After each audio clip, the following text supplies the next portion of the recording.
Yep. Okay. All right. We're going live. Right now? Right now. Wow.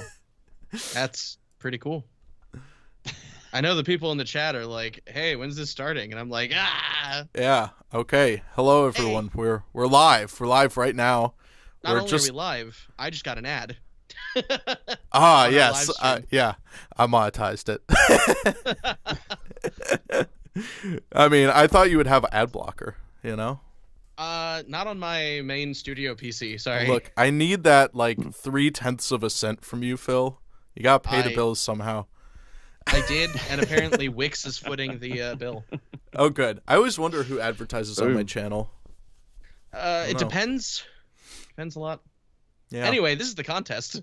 Yes, this is a contest. Welcome. Welcome, everyone. We're still in the tech support and audio testing. So we're not exact. This is not the official start, but this is also the official start. So hello.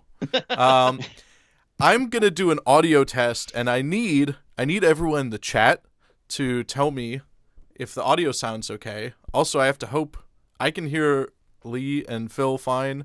I don't know if the balance between us is good. Hopefully. Can everybody hear me? Yeah. Yeah, I hope my voice is coming through clear as well.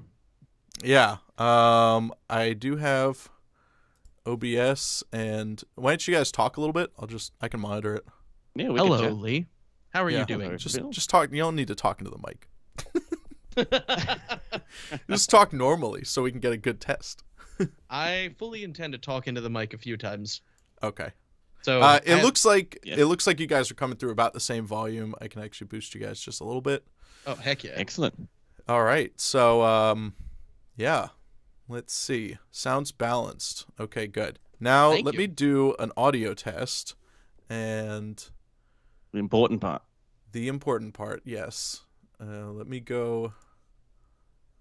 I'll go over. I'll play our song, our version, because this is our stream. You have to scroll through the entire video, though, don't you? No, because I have it marked with chapters. Oh, right. Big smart, big brain moment. Let's see. Should be able to hear that.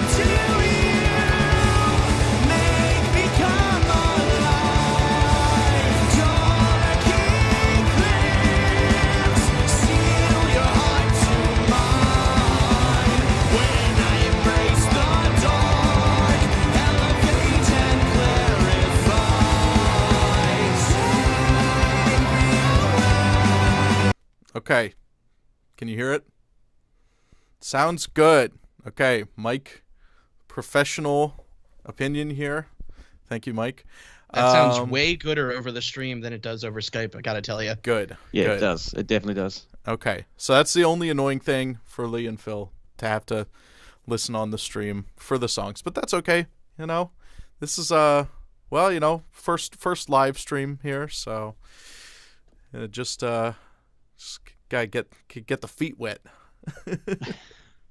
Wow. Is anyone else picturing Jack Black as Phil? You know what? Everybody says that. And I can't help it. Though. Yeah, I used to do Tenacious D covers, with my friends. It made sense. Yeah, you do have the Jack Black vibe. I think that's true. Like that kind of thing. Always going with the crazy vibrato. However, I like how he said, are they picturing Jack Black as Phil, not the other way around? So it's like in my biopic, that would be Jack Black playing me, right? Yes. So in this moment, when I'm in my basement doing this live stream with you guys and it's on film, Jack Black will have to study this stream over and over again to get a good idea for the character of me. Exactly. I like that.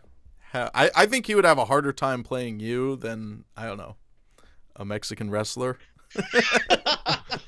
Fair. I had a homeless guy tell me that I looked like Rick Ross the other day. Yo. I'll take that as a compliment. You totally do. Yeah, same vibe. We basically are like twins. Yeah. Same skill set even. That's true. I score John Wick all the time. Everyone keeps calling me John Wick when I don't shave. That's true. You do give those vibes. It's the cheekbones, really. Yeah. Not a bad thing. I don't mind. No. Cheekbones are good. All right. Ooh. Let's see. Well, we still have a few minutes till 6. So I don't know. Do we want to go over? I was thinking of doing all the prep work or the official stuff with like the rules, describing how we're going to judge stuff. But we should probably do that at 6 in case people are right. I don't know how many people are in chat. We've got at least several other participants. We have at least 2 as far as I know. I think 4, I believe. Oh yeah. Yeah, I can see 5 different. Quickly counting, so same. Yeah. 3, 4. Yeah, well, 4 unfortunately, different. Mike did not submit a mix, but thanks for tuning in. And next time, buddy, you gotta show us what you're capable of. I'm appreciative of the thought because it's the thought that counts. It's true. It's not the thought that wins he's here prizes, for the entertainment. So. I've got a question for both of you regarding the competition then. Before we do the official stuff. Predictions. Is there any predictions that you're going to think that are going to pop up? I have 2. I have 2 people that I think are going to do well, but I'm not going to say who they are. So okay. I haven't listened to all the mixes. I've listened to a couple of them, and so I have a sense for what the field's looking like a little bit, but I'm not gonna spoil anything. It's probably and I good could idea. be wrong. I could be totally wrong. It all depends on Phil and Lee too. I'm only 1/3 of the judging, so. Yeah. Yep. I'm 1/3 of the judging as well, so whatever you guys decide is probably gonna go. Like if I give somebody straight 1s and I'm like, this is trash, you guys could give them like a 9, an 8, and a 9, and I'd be like, well, that just made them like the middle. I think I've at least listened to bits of everyone's, and I haven't heard anything that is straight trash that is worthy of a 1. So you can rest assured. We'll see how they pan out. I also haven't heard them all back to back, or listened to them all the way through. So. Well, I think Phil and we haven't heard anything, have we? Nope. We are going in fully blind. Virgin ears. I know. Yep. I even gave you the password to the email account, and you didn't take any sneak previews, but that's okay. That's better. I have to just because I want to make sure that I can access the file. Yeah. Yeah.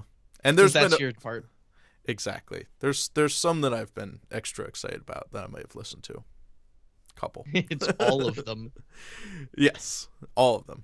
All of them equally, but some more than others. Some were more equal than others. Animal Farm style. I like it. Yeah, exactly. So, man, I wish I had a mic stand. I've got this tiny little, cute little lapel mic. I'm gonna get tired of holding it. But I clip it. Well, I could. The problem is I have such a big beard. I don't know. Let's see. How's that sound? Does that still sound okay? That's fine. You think it's fine? Yeah. Okay. I mean, I want to sound beautiful, but we'll take what I can get. Fine will do, if my hands aren't so tired. I don't know. The problem is I have a beard. My beard brushes into the. I can't actually into clip your it. beard. I mean, I could do that too, I guess. Will that work? Is it tacked enough? Yeah. I think.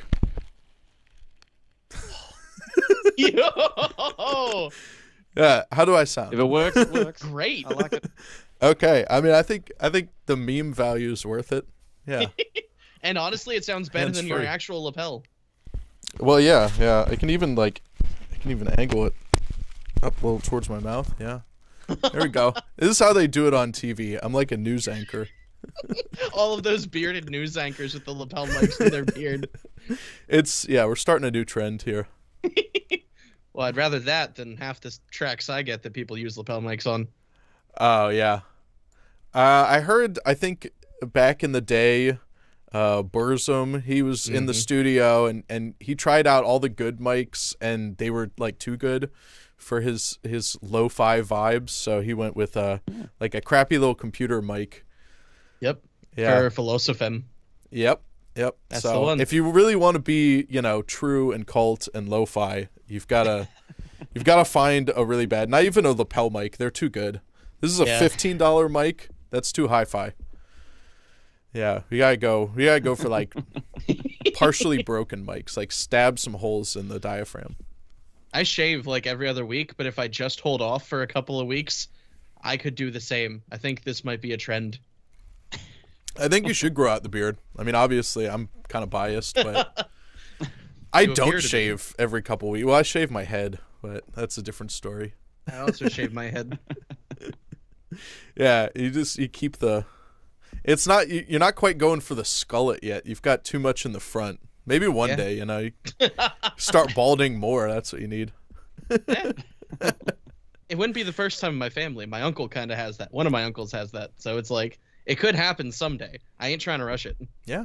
I mean, it's hot. Look at Devin Townsend. He eventually shaved it all, but yeah. And then I saw him one time in concert. He shaved head and he was like wearing a full suit, and he just looked like a used car salesman or something. And like, he used to look like a homeless guy. What happened? I mean, he still wears the drug rug all the time. Oh yeah, it's part of his vibe. It is. But with the dread skullet, really sold it, you know. Oh yeah, but that was a different era. Yeah, he's changed. Yeah, he's successful now. Yeah, he's on the grind set.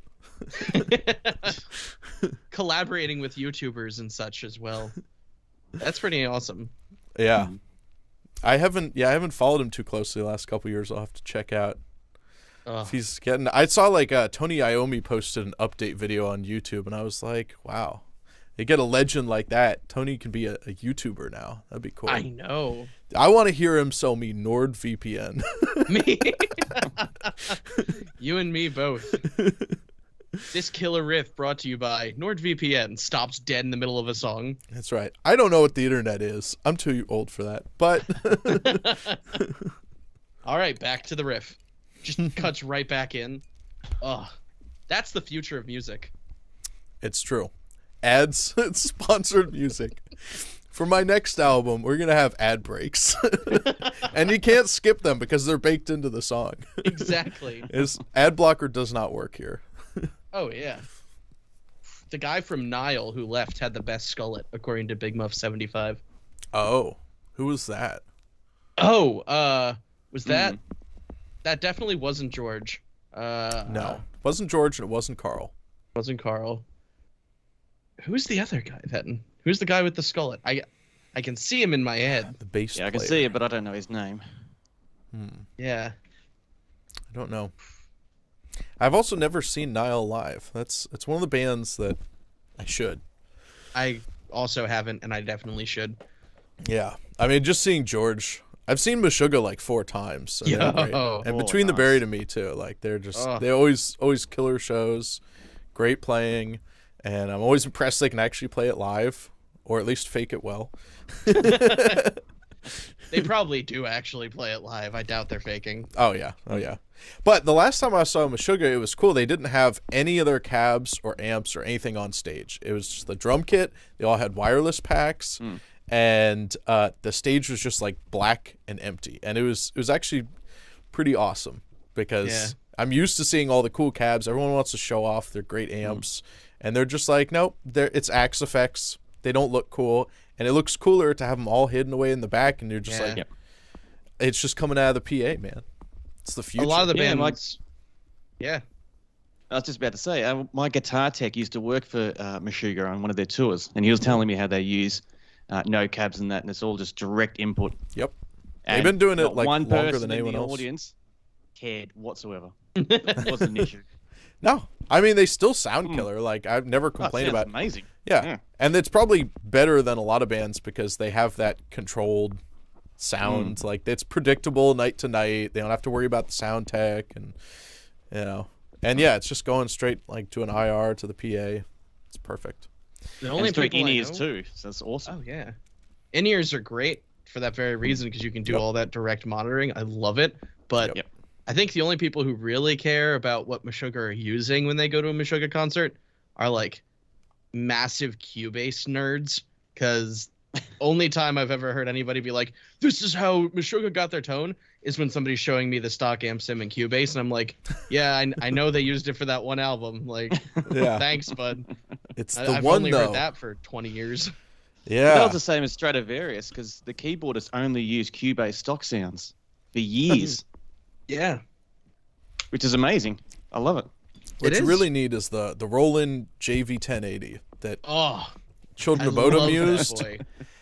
Yeah, I mean, you can get close with other modules, but I don't want to shell out the money to actually buy one. I don't think they're even that expensive at this point, but it's a few $100, and I don't know, maybe one day, when all that YouTube money comes in, I can, I'll go buy a Roland unit. I already have some old synths, so. We have a buttload of old Roland stuff at my work, but we don't have the 1080. We actually have some of the precursor series. The 2080 would work too, but I don't know if anything before the 1080. And they have a plug-in too. Did Jupiter Korg release all their old stuff as straight digital versions? Roland did. I don't know if Korg did, but maybe. I might be thinking of Roland. Yeah, they have like the Roland Cloud and. Yeah, and if they're just at that, they're not too expensive, but they're expensive enough that I'm like, Especially when I kind of want that one bell sound that you hear on a lot of the old Children of Bodom stuff. That's like 90% of the reason I want one of those units, because everything else I could do with other hardware, but it's just that one, it's like a combination of like a choir sound and a bell sound, but it's this one specific patch, and I have not found a way to like that. It's like really high pitched, like the beginning of Downfall. Yes. Yeah, that one. But it's a mix of like choir and strings and bells all in one patch, and I've tried to synthesize it myself, but Blood Drunk also has that as an intro. Yes, it does. The bell choir patch, and every time I hear it, I'm like, you're reusing it, but it's so sick. It's like their signature sound, even though it really is. it's a stock patch. He didn't even create it, but it's like when you hear that, it's instantly like that's Children of Bodom. No one else. Yep. So, yeah, I want. Is it 6 o'clock? Yeah, it looks like it's 6 o'clock. So, heck! Welcome to the official start of the official live stream where we're judging your contest entries for the Reimagined contest, and we'll be scoring everyone and announcing winners. We will, I guess, Phil, you're kind of the point man for the main sponsors. I do have codes that I can send out probably tonight from WaveTracing Audio, who jumped on at the last minute as an extra sponsor, but the rest, I'm going to leave that to you, Phil. But anyways, whoever wins, you will be emailed, and if it takes a few days, don't worry.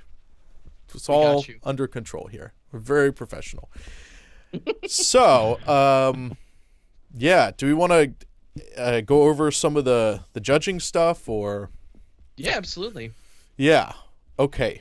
So we have 3 categories tonight, which are the production and the mix quality, the creativity of your ideas, and then the execution, which is wild card. Not really. Though I've had a hard time defining it myself. We made these categories, and I'm like, what does that mean? So production is pretty obvious. Is it well mixed?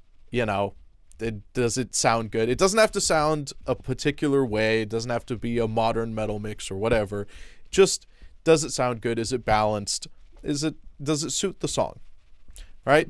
Creativity is basically like, what did you add or rearrange or do differently? How did you change the song? We already know it's a banger, but what did you contribute to making it different? So that's big category too. And then execution is, I think, sort of the combination of those. How well does it all fit together? And how is the finished product? Is the creative element done in a way that is, benefiting the song? Is the production benefiting the song?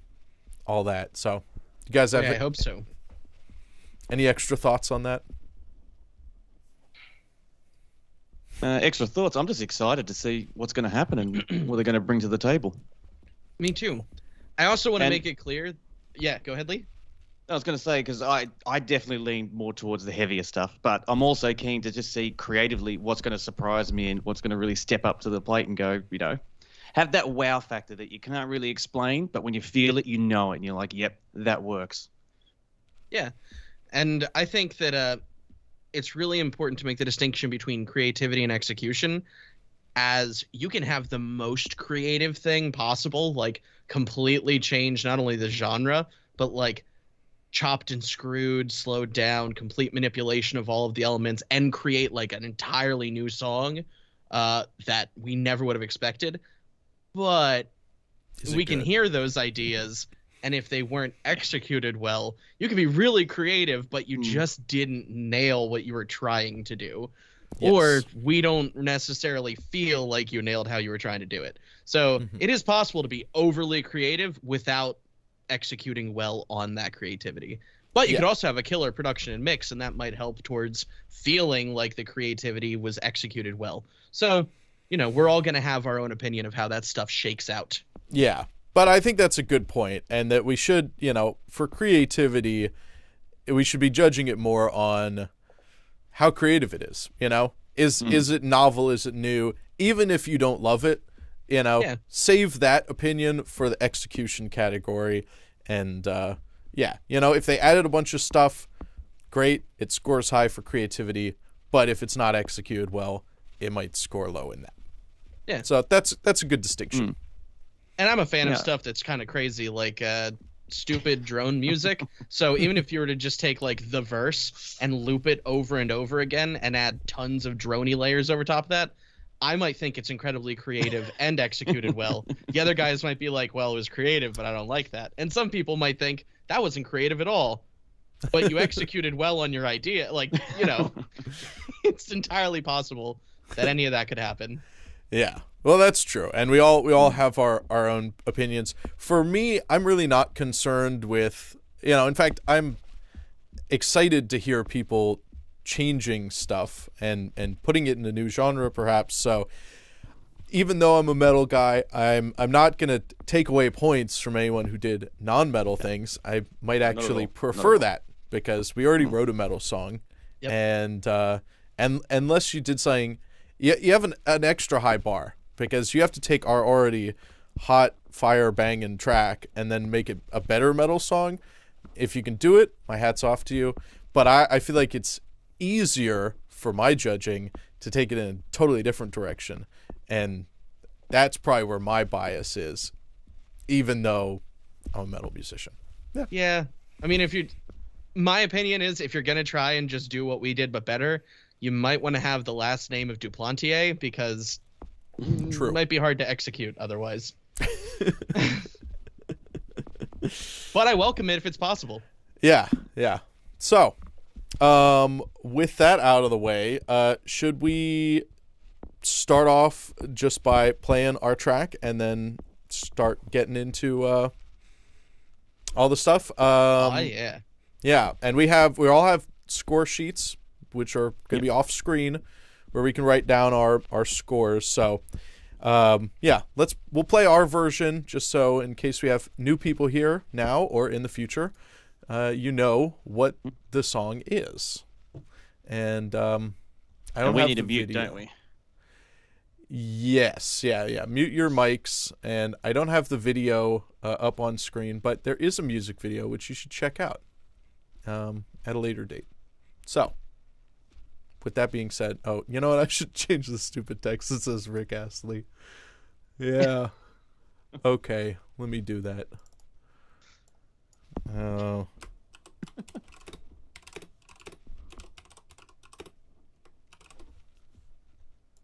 Okay. Ugh!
Okay, and we're back.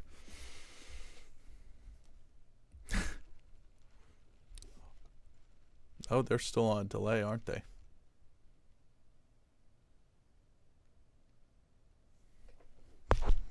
Yes, you see, they're listening on the live stream, so they're actually...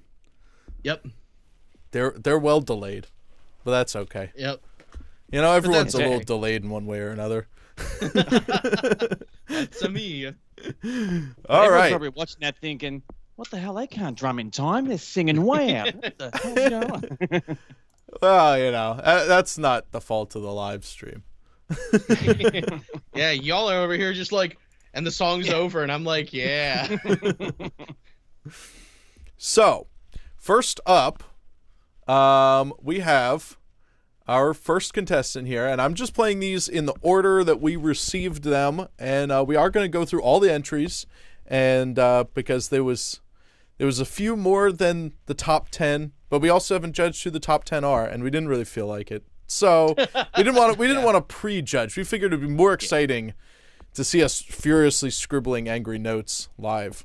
So we don't know who the top 10 are, so we're going to play all of them. There's 13 total entries, which thank you to everyone who submitted, and to everyone who didn't, you missed out. But our first entry in order of submission, not quality, is David Gann. He got his in like the next day, I think. It was my house. Get rid of that. That is awesome. Yeah, that was that was surprising. And I was like, wow, we already got one in. We're gonna have like 100 entries. But no, just Mr. David Gann here, killing it with getting it in quickly. So let's hope it's good. Let's hope it's good. Justin's got a good sense of humor about it. He said, you nice. will finish in the top 13. Yes. I hope so. Somewhere in there. I'm hopeful you do. For your sake, I hope you do. You have to be in the top 3 to win the prize. Oh, which maybe, probably everyone on the stream right now knows. But Phil, do you want to go over the prizes real quick? Or a summary? Yeah, sure. I mean, that sounds reasonable to me. Yeah. So we have a couple of different companies that actually signed up to do sponsoring of this here. What do you call it? What's it called again? It's called a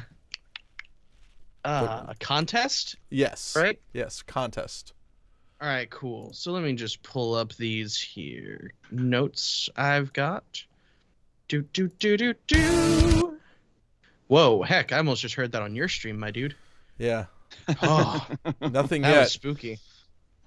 All right, so contest cut sheet and prizes. All right, here we go. So in the first corner, first prize wins one bass sampler of the winner's choice by Solemn Tones. Now, at this point, Solemn Tones has actually released another bass sampler, which is presumably included in that. So originally it was Kraken and Loki were the options, but now you also have a third option called Mayo Bass, which I purchased day one, and I love it. It's by far my favorite sampler of theirs, period. So if you have the chance to win, like, first prize, then I highly recommend you go with that one, but it's your choice.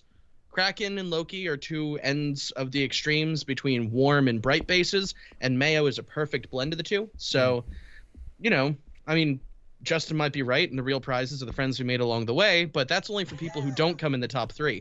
So, people often call me Mayo Bass. Well, that's good. I mean, you're in good company, title-wise.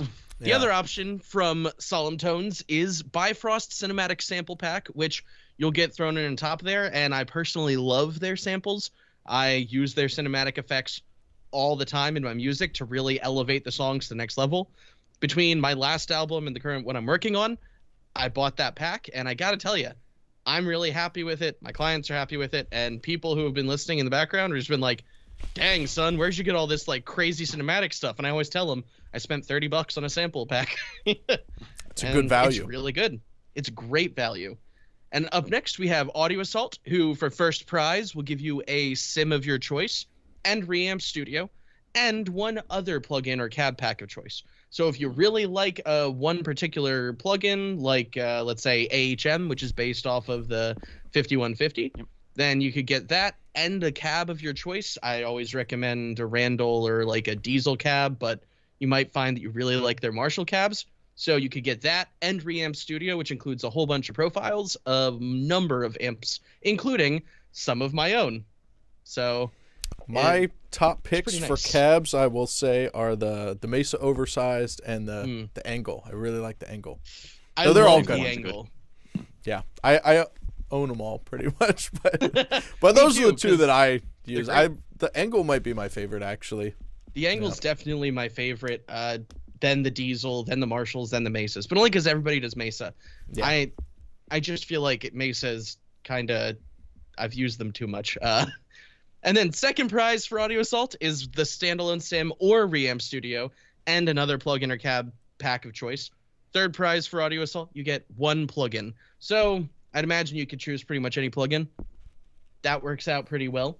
From my personal favorite of all of those would probably be their newest amp sim, the Crown, which I found has been extremely versatile.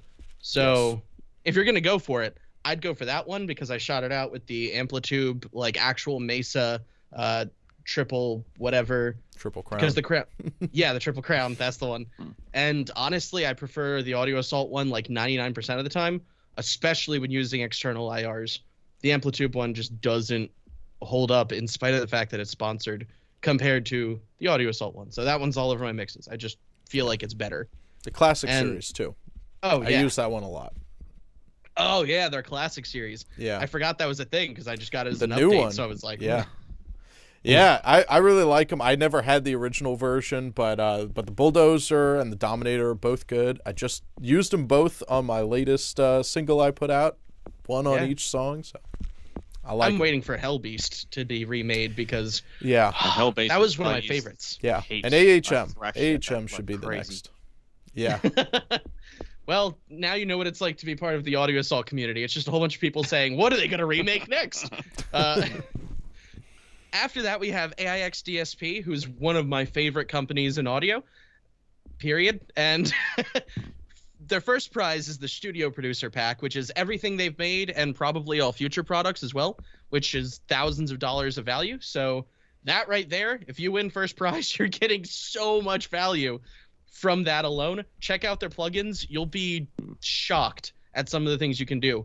To this day, whenever I get a client who's like, I need my drums to be raw with no samples, I'm like, all right, well, you can find somebody else, or I'll use multi-band gate from AIXDSP. Either one works. They usually go for the second one because they're really impressed by how it sounds. And after that, we've got the Vocal Producer Pack for second prize, which has a few plugins. And the third prize is the Drum Producer Pack. You still get multi-band gate, and you still get the drum stuff for third prize. It'll still be worth it. But that Studio Producer Pack do be looking beefy, though. Highly recommend. Bussin'. Yeah, cool. No, and they're then great products. And the thing that I love about them too, sorry I was cutting, is the amount of updates they keep giving as well. They're constantly improving them all, and I'm constantly getting emails going, you need to update all these plugins, and they're always better. Oh, yeah. More and presets, honestly, more things. I love it. Like, I thought that they were like that just because I'm friends with the guys who made the company, but it turns out they take a lot of feedback into account, and they just roll out bug fixes and UI updates all the time. Like, it's kind of amazing. Same with Audio Assault. Yeah. It's very important in a company, I think. Absolutely. I think that's one of the reasons why we chose these sponsors specifically, is just because they're so community focused, that they're like really approachable and really good people to work with. Yeah, they're our friends. Yeah. And also a last minute sponsor jumped in, WaveTracing Audio, who is giving away he's got 2 plugins that are a bit of an oddball one, I guess, but they're cool plugins. They're like digital aliasing. They kind of make your music more lo-fi, sort of like a Bit Crusher, but not quite. And one is specifically emulating a classic old something drum machine, I think, that apparently was big in like some electronic genres or hip hop or something. And And the first place will get both of their plugins, these aliasing plugins, and then second and third place will each get one code, which they can use on either, whatever they prefer. There's 2 plugins that are similar, but they have different feature sets, and one's an emulation and one's like taking that idea, but it's an original algorithm, and it's not modeling. So I love that stuff. Yeah. Love when people take creative things and remake them in their own image and then use that to create a whole new idea. Mm-hmm. I feel like there should be a contest about that. Maybe. All right, so on to the contest then. Shall we play our first entry? Please, yes. Okay, let's do it. All right, so I got to wait about 10 seconds for the live stream to catch up, then don't know to hear it. I guess so, yes. So mute your mics and you'll hear it when you hear it. I'm muting.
All right.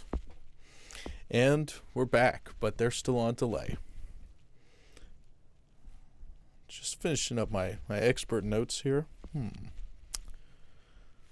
But that was pretty cool track, I think. Hello, friends. I'm back. Oh, good right. first track. Good first one. Yeah, it was a solid entry. I liked it.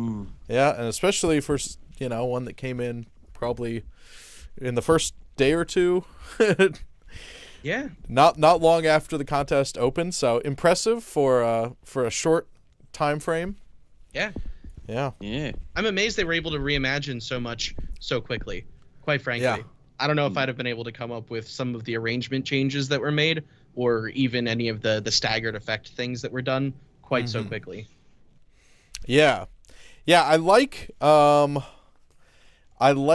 a lot of the effects, like both in the intro and the vocals, doing the remixing the different parts, cutting up parts of vocals and sort of staggering them around and putting a bunch of filters on them. And so that was all, that was very cool. I like that. What do you think about the drums? I was a big fan of adding the drums straight off the bat and getting that groove. Having that quarter groove and that halftime groove throughout the whole thing, I thought that was really cool. It just created that whole vibe from start to finish, and how they implemented, I know I'm going off a little bit of tangent here, but the vocals on how they recreated those to give that a different type of journey, especially towards the end, adding some of the bridge parts at the end to create that more epic big fill, and then that nice smooth off at the end, just by pretty much changing the vocals or predominantly moving the vocals. It brought back my teenage gothic music. Yeah. Niceness in my soul when I heard that track. I liked it. So I have some opinions, and I definitely don't want to come off aggressive. I do want to bring up the most fun parts to me are the vibe of the mix. I love the space. I love the snare tone, especially. I felt like the snare right off the bat was really strong. I felt like it had a lot of room, was driving the mix more so than the kick was. And I think that it really had a post-metal vibe that I liked, and it was crushed and kind of noisy. And the more elements came in, the more the top end kind of breathed in a almost type B, Mutt Lang kind of effect kind of way, which I liked. But I will say that over time, it was a little bit much. And I feel like if it had been in the mix phase for maybe a little bit longer, if it had more than one day, I feel like it could have come back and maybe been fixed in mastering, that there was moments where it was a little bit more fatiguing. I also think that the execution of the drums themselves was a little rough. Half-timing virtually everything kind of had a negative effect execution-wise on the bridge, especially where the push and pull of the bridge going dun dun dun bump bump bump bump bump bump bump really drives the methodical plotting of the vocals. And so to have gotten rid of a lot of that kick work, or at least understated a lot of that kick work, kind of took away from the groove and bounce that existed throughout the rest of the song. I do think that understating the drums works well until you get to that point where the bridge really needs to be the culmination, drum writing wise, of a lot of the speed. The aggression has to come back out during that bridge, especially since a lot of the riffage wasn't necessarily changed for the bridge part. So I think that it definitely could have used a little bit more time. Mix-wise and creativity-wise, I thought it was really good, but there were some things I would fix. And execution-wise, I liked what he was doing with the vocal effects a lot.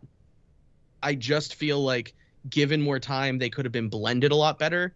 And I think that the grooves on the drums should have been reevaluated in a few places because it didn't feel like things hit quite where they were supposed to all the time. Yeah.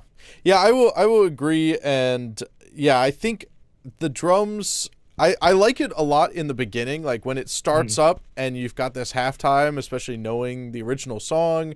I think that was definitely a cool choice, but it does just continue on that way pretty much the whole time. So I think that was kind of a letdown. Like, if the drums sped up later on and then slowed back down, that would give a lot more energy to the song. I just felt like, yeah, it's a little bit stagnant. There's no real movement in the rhythm. And I was really impressed by a lot of the cool effects and little, sound effect type stuff with the vocals. That type stuff is really good. I liked the bass tone. And I thought, the drums on their own sound really good. I think the full effect of the mix could definitely use some refining. It felt a bit kind of somewhat hollow in terms of, like, the drums sounded good, and then the bass sounds good, but it's not really connected to the drums. And then you've got all these vocals and stuff on top, and the guitars were kind of a little distant in the background. So, I thought the mix, it was good in some areas and weak in others. So overall, it just came out pretty good. Not bad. Not really technical issue so much as like maybe a vision issue with how the mix. I like mixes that feel cohesive and feel somewhat like you're in the room with the band, and this definitely sounded more like a mix that was done on a computer, which they all are, I know, but but it didn't make me imagine so much that this is like a live show or something, or even fully produced as much as it could have been, even though there was a lot of cool production tricks in the remixing aspect. So I will say that it worked best in this part after the frenetic bridge, when the choir vocals come in, and it's got that because like all of the clean vocals kind of swirling around and giving it that like cathedral-esque thing right before I hit that really diminished chord vocally, and it almost feels like the entire song just goes like breathes again, and I really like that. I feel like that mix trick, or that culmination of effects, works perfectly during that section, but the bridge is just too aggressive overall for that style to have worked the whole time. Okay, cool. Should we keep it moving? I think so. Any other final thoughts you have on that one? I like it. Yeah. Okay, great. Glad you liked it. Next up, I'm not sure exactly how to pronounce this, is Eeme Lamsi. I hope that's close. Not gonna worry too much about it. But I will spell it out on the screen. I have to remember to do that. Let's see.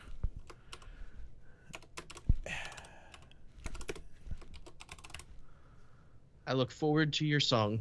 All right. Time for me to mute.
All right. And once again, I'm back. Back before the boys. Wow. What a rush. All right. So, Whose turn is it to start off this time? Lee. It's Lee. It's me. The Aussie always goes first. We know this. Well, we are from the future, so that makes sense. That's true. You're already way ahead of us. Yes. We're already on to Sunday. Oh.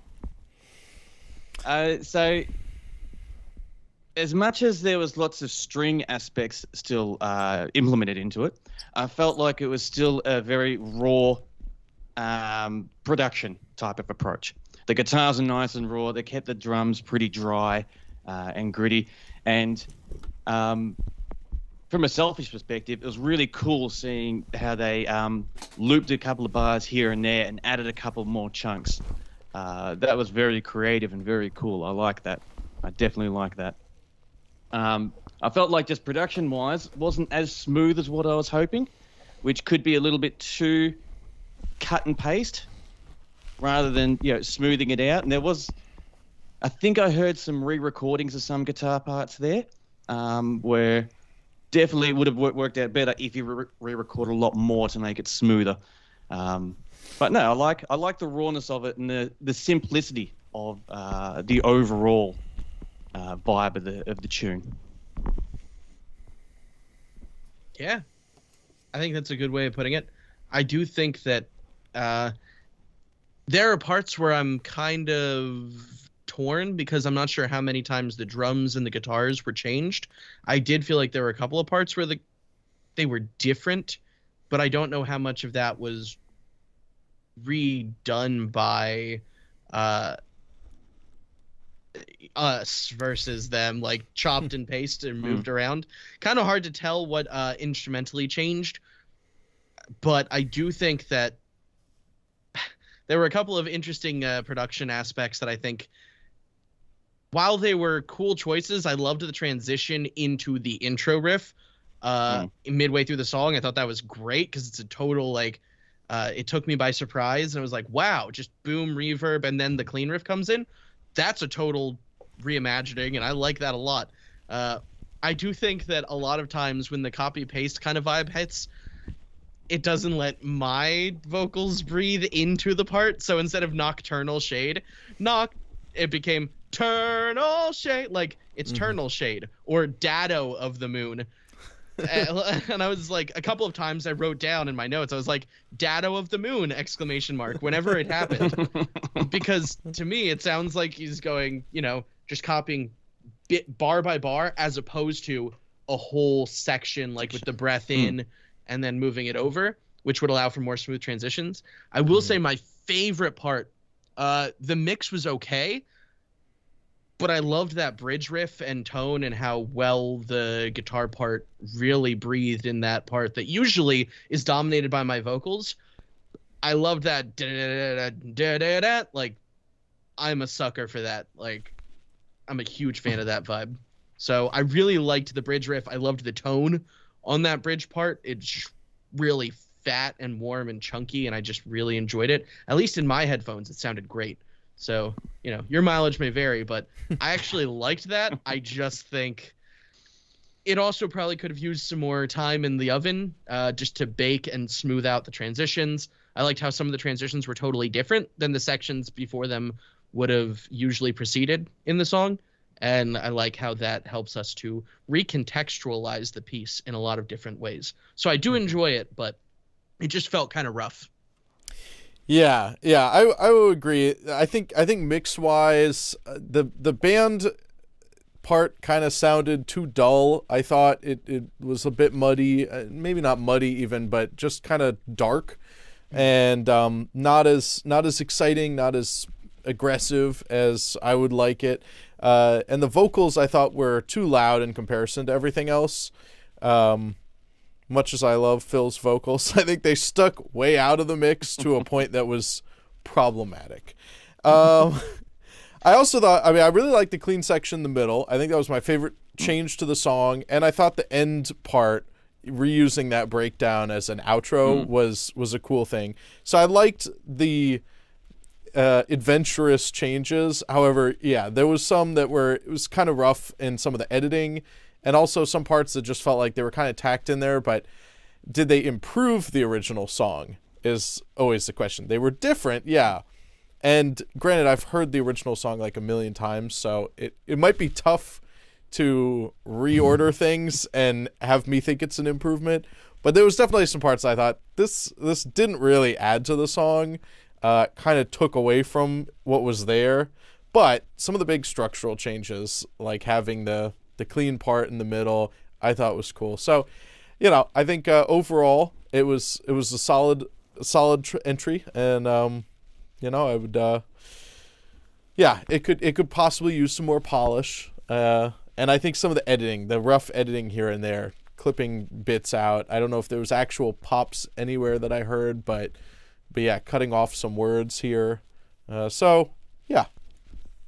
And if he was doing it in Reaper or Cubase or any of the major DAWs that aren't Pro Tools, then by default, cutting it like in a specific spot is gonna do a crossfade anyway. So like a zero crossing in fade, you're not gonna have the pops, but it's still gonna sound weird. Yeah. I've disabled auto crossfades, so I have to be careful. I don't like having them on for guitar tracking. I like to edit it myself. Yeah. But yes, by default, if you're new to mixing, then that would be on. Great. Any other thoughts or next entry? Next entry. Let's keep a rolling. The next one chronologically is Nthuku Wilson, and there was an updated track sent at a later date, and this is the updated track, so don't worry there. But as far as who got their entries in first, I had listened to the original. I have not heard the new one, so excellent. We'll see if the update is banging or not.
All right. And that was a nice little ripping solo at the end.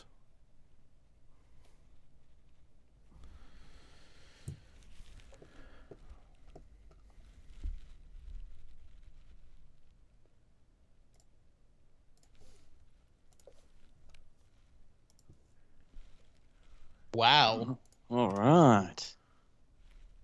I'm gonna be honest, man. That ending took me by surprise, because throughout that whole song, I was wondering to myself, is any of this changed? Like, is any of this like he just bounced the file and submitted it. Yeah, I was like, this is like guitar, like tonally, this is different. But I was like, does anything compositionally changed? And I gotta say, I was pleasantly surprised at the end, because I loved that solo and that harmonized solo. Oh, that was so good. Yeah, I definitely liked the solo a lot, and I wish there was more added to it like that. I mean, what he did add was like the solo was very tasteful, nice melodies. So, don't be afraid to add more. If there was a future one like this, Yeah. that. Well, so I think and like more that lead parts overall could definitely be a cool addition throughout the song. Not necessarily solo, but even just some simple leads. Well, if I'm not mistaken, I think I heard a fair few little just subtle guitar parts added. Yes, there here were. and there, some harmonics, and I Yes, think and he doubled up on the chugs a little bit here and there. yeah, I can see the video, so I know where they are. Oh, okay. Oh, You cannot. But yes, there was some extra stuff. Some of them I couldn't really hear much of a difference, but he did like double up on the rhythms. I will say there was a really nice squealy in there at one point, and that's something he added. It was just a really perfect little wee wee wee. Yeah, so I will say I loved that. I did notice Yes. that, but I was like, is this just all like, it was? yeah. Right? He added one squealy. That was it. I was concerned. But yeah, no, texturally, I thought it was great. His additions were really good. They felt like part of the song. Yes. I will say this is a different way to imagine or reimagine, because it's just like adding layers to something that already exists, as opposed to and totally then already changing has a lot of Yeah. layers. Yeah, but also I loved the ending. Like, I thought that Yeah. ending was just a perfect, like, boom, done. All of the solo stuff happened. I think that there Yeah. were little elements throughout that I did pick out a little bit, but I was like, maybe I'm crazy. Maybe they were there the whole time. Yeah. But I like how they built. Yeah, exactly. And I think like some of the changes, he brought out one of your vocal harmonies Yeah. that you did record, but he just made it way louder, and it really changes the vibe of that part It from how does. I mixed it in. Does. And really like, does. so that was really cool. There's a lot of cool harmonies that I didn't want to. Some of them they're really cool, but you start stacking them up too much, too loud, and it gets confusing as to what you're listening to. But the way he did that, just with like one of the harmonies being the lead part, that was cool. I like that. Yeah. And it shows off all the, 16 layers of vocals you did for this. There was all the clean parts have like 4 or 5 harmony tracks. So. And yeah, I tried to go pretty basic on this one, and the I did think that the way he blended the screams and the cleans, especially in the final chorus, I was like, dang, like he really understands mix wise what the balance can be between the screams and the cleans, and how it like almost takes it in a like a metaphorical way. Like the mix helps paint the image of like the becoming more monstrous throughout, almost, and like succumbing to the darkness of the night, and almost like becoming more beastly. So the blend of the screams and the cleans, the way he did it, I really liked. I thought that brought out an aspect of the track that helped to elevate it into a better piece of art. But there were also a couple of things mix-wise I wasn't the biggest fan of. I thought that the guitar tones didn't always fit. There were times when I felt like they were a little bit too hairy, like, and woofy, like just very scoopy. Yes. But I do think that really pays off right before the fast scream raps, when it's going like dun dun dun dun, because that just filled the whole thing. It just made it huge. Yeah. And I was like, okay, I get that now. Yeah, I do think overall, whether it was the guitars or the bass, there was just a lot of low end, and it sounded to me like it was just slamming the master limiter or a bus limiter too hard, which I'm not a huge fan of. So I that love was that sound. if it's done right. Okay, I won't say that it's always bad, but I think it's a fine line between like just pushing it too hard and like dialing it in. You know, like pros can get away with that. For a lot of younger mixers, I would say stay away from too much of that, but it will sound better if you don't do that, if you don't know what you're doing, because you can destroy it, but you're not going to destroy it by not doing it. Yes, and this wasn't destroying it, but it was I think harming the mix. I would have, brought some of those bass levels more under control. And also I felt like sort of gives the guitars a bit of that hollowness. Maybe there was not enough mids going on, but like they're clear and they're aggressive, but there's not a lot of body to them. It felt like it was spiky, and then you get down to the bass where it's very thick. I was getting a very the moment those guitars came in, I immediately thought, oh, like Fear Factory. Like this is like very scoopy boy, just very aggressive in the high end. I like how it didn't sound like a digital high end necessarily. It sounded like an amp being driven really cranked, but it still had that cranked high end nonetheless for me. The 90s. At least in my ears. Yeah. It did feel very the 90s. Yeah. Yeah. I think the one thing that was really missing for me as well was I would have loved a bit more grit in the bass, in that bass guitar. Because I think, as you said, a little bit too much bottom end dynamic that kind of got lost in the mix. It helped the guitars boost a bit, but it lost its individuality, the bass guitar. I felt a bit. We're giving a bit of grunt, a little bit of grind, and then, bring it to life a bit more and really help drive those heavy parts, especially with those dynamic guitars you got as well, like those warm style guitars. That could have really helped complement them. Absolutely. And it also could have cut down on some of Nick's issue with the mix feeling more squished, because I do feel like when it drove into the limiter or whatever the final stage was, clip or whatever, the low end really affected that more so than anything else. And that's where the energy is at in like even a sinusoidal wave. You push a really low note through a clipper, you're going to get intensity immediately because low energy just takes up more headroom. So if a little bit of that was smoothed out and like pushed upwards, like a tonal shift, kind of like a present shift, I think that definitely could have fixed a lot of the problems we had with the overall mix. It wouldn't have pumped as hard, would have made Nick happy, and it would have felt louder, which would have made me happy. I think, and I think that is important when you're doing a really loud master, is to really be careful on the low end and start carving stuff away, because it's going to be brought back up when you smash it. And if you smash it without carving out the low end just right, then you get that. It just sounds like the bass is affecting like the cymbals and the guitars and everything. And that's not what I like.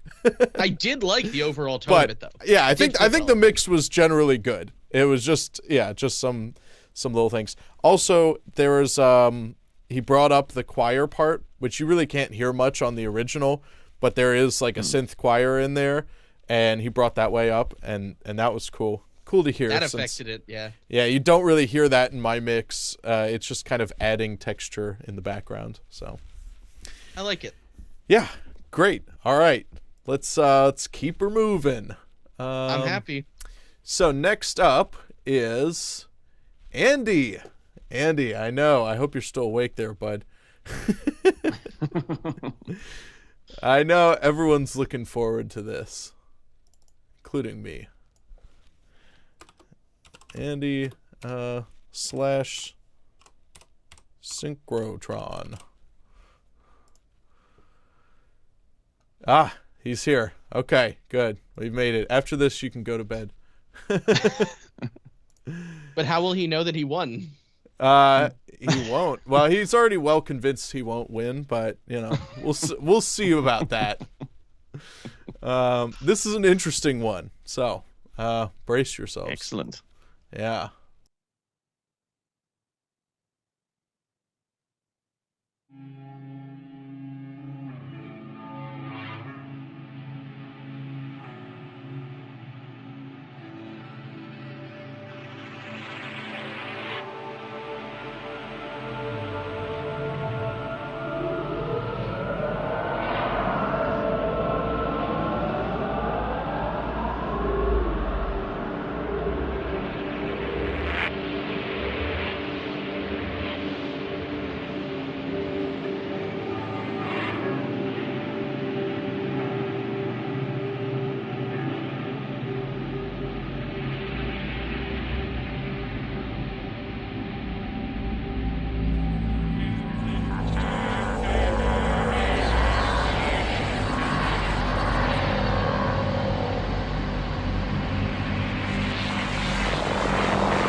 Well, well, well. That was a bit unexpected, wasn't it? I'm a big fan of your work, Andy. I have to say. You know, you're all Mr. Humble and shy, but I think it's very cool. I'd really like to know what you do, how you get some of those sounds. I know you have a bunch of synths and stuff, but workflow, that pretty awesome stuff. I think it sure didn't sound like our song. I have to take his word that he actually used our song, but I know he did. Wow. Yeah. What did you think of that? My first thought is we had a Hans Zimmer version come through. Yeah. Someone did it. Yeah, I'm not sure. I couldn't quite tell how much of our original takes were used in it, because I think I heard a lot of vocal sampled stuff. I'm sure I did, but I could be wrong, because they were very heavily sampled. But that was an awesome soundscape journey. Yeah. Like from start to finish, it just didn't hold up. It put you in that movie vibe or video game vibe and just took you on that ride with the wind. Yeah, I think definitely like the opening of a sci-fi game in a dystopian city. There's rain. Yep. And there's all these like cool kind of flyby sounds that sounds like some kind of little hover car thing or something. Very rainy nighttime city, well into the future vibes. Yeah, painted a lot of really, really awesome pictures while I was listening to it. Yeah. And I'm kind of semi-glad. I was waiting for it to actually drop in to more the drums and the more traditional stuff, but I'm happy it didn't. Nope. Yeah. I'm really happy it didn't go down that path. It was definitely a complete reimagining, which is what I was looking for. So I'm glad we got one that was just completely out there. Very spacey. So I don't even really know how to comment on like the mix or anything. I mean, it sounds great. I didn't have any complaints with that, but it's like with ambient. Oh, I can't complain about your kick drum compression. So what do I say? But it didn't overall sound like there was like any weird like bad frequencies anywhere, or it all seemed balanced. So that much was there. A good clarity on the sound effects. And Phil, what are your thoughts? I have a lot of thoughts actually, because I'm a big fan of ambient. And, okay. Excellent. Ordinarily, I'd be really critical of ambient tracks, but I think that this was really well executed. Ironically, I feel like the thing that I would want the most, the only thing I was left wanting for, was some kind of rhythmic percussion, typically an organic percussion like a stretched skin drum or like an African singing drum, something like that would Bongos. really have, maybe not necessarily bongos, because those tend to give like an elevated feeling of intensity, but something to just be like a like just something to give it a little bit more of a pulse, you reckon? Yeah, a little bit more of a pulse, because the organic maybe not full on beats, but just the organic vibe of it, like the contrast between the more filthy organic and the more synthetic light, I felt really created a painting, so to speak. Like the imagery was beautiful, that it totally captured the spirit and the soul, like the essence of the story that was being told in the lyrics, I think. Like if you were to pull up the lyrics and read them while you were listening to this, you would definitely hear like the transitions, especially towards the end when it becomes the flip into the cleans and the filthies and like all this stuff culminating into one final release as everything fades out. I really think that maybe some cinematic effects could have been in order. Maybe not like heavy cinematic stuff, definitely like an organic beat. But ultimately, I really enjoyed the amniotic aspects of a lot of it when it's really warm and fluttery and soft, and then kind of becomes more ethereal, more aggressive, more bright, and I recognized a lot of the tools because I've used a lot of them myself. So some of those I was like, oh, I kind of recognize that. It almost took me a little bit out of the soundscaping, but that's not, anybody's fault per se. That's just, I'm really into a lot of those synths and tools myself. And I would say that it's unavoidable really bias, cool. isn't it? Yeah, Like, you really absolutely. can't help it. It's like when a metalcore kid listens to anything that has snare 12 and kick 10. Like, you just recognize it. So I really liked that, and I felt like the only way somebody could have produced something like that is to have understood the essence and soul of the lyrics. So it was really hi-fi, really well produced, and really well mixed for an ambient track, where I'm used to things sounding very hollow when they're not done well, and I'm used to things sounding very distant when they don't necessarily need to be distant in bad ambient tracks. So this was really well designed, and I liked how things moved in a logical way and also flowed logically. I do think the transitions could have been clearer, but a lot of that could have been affected by the use of, again, organic percussions to kind of give more of a feeling of, all right, we're moving into this next part, almost like you're taking real footsteps towards the next section. But otherwise, I thought it was nearly perfect. I loved that soundscape. It was beautiful. And there's a 20-minute extended cut. And yeah, I did listen to the whole thing, and yeah, I was just like, wow, this is cool. This is very cool. Yeah. Can you link that to us? I'll let Andy add that into my Discord. He might have already posted a link in there. If he doesn't mind, that is. Oh no, of course. Mind, yeah. I encourage him to share it. So yeah, I think it's really cool. I'm glad we got a ambient track done. I was not expecting that.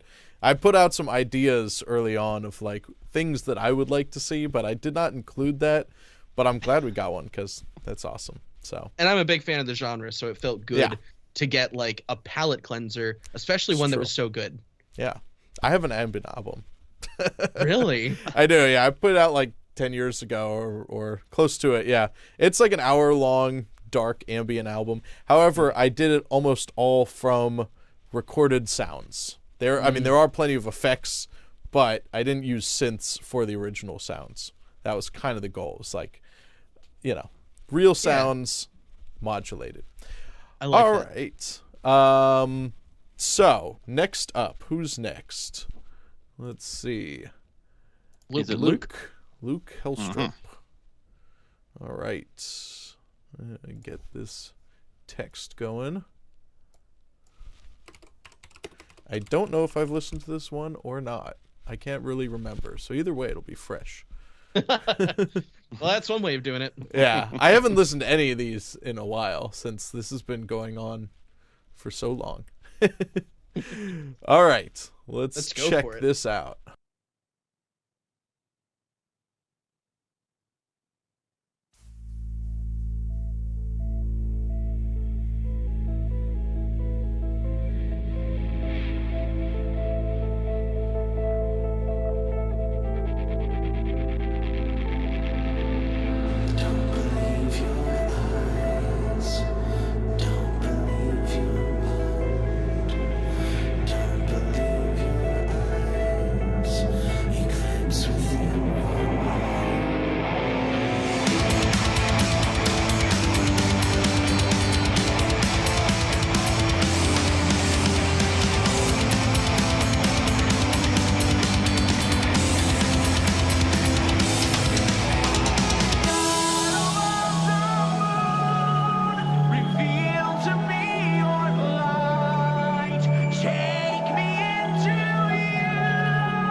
All right.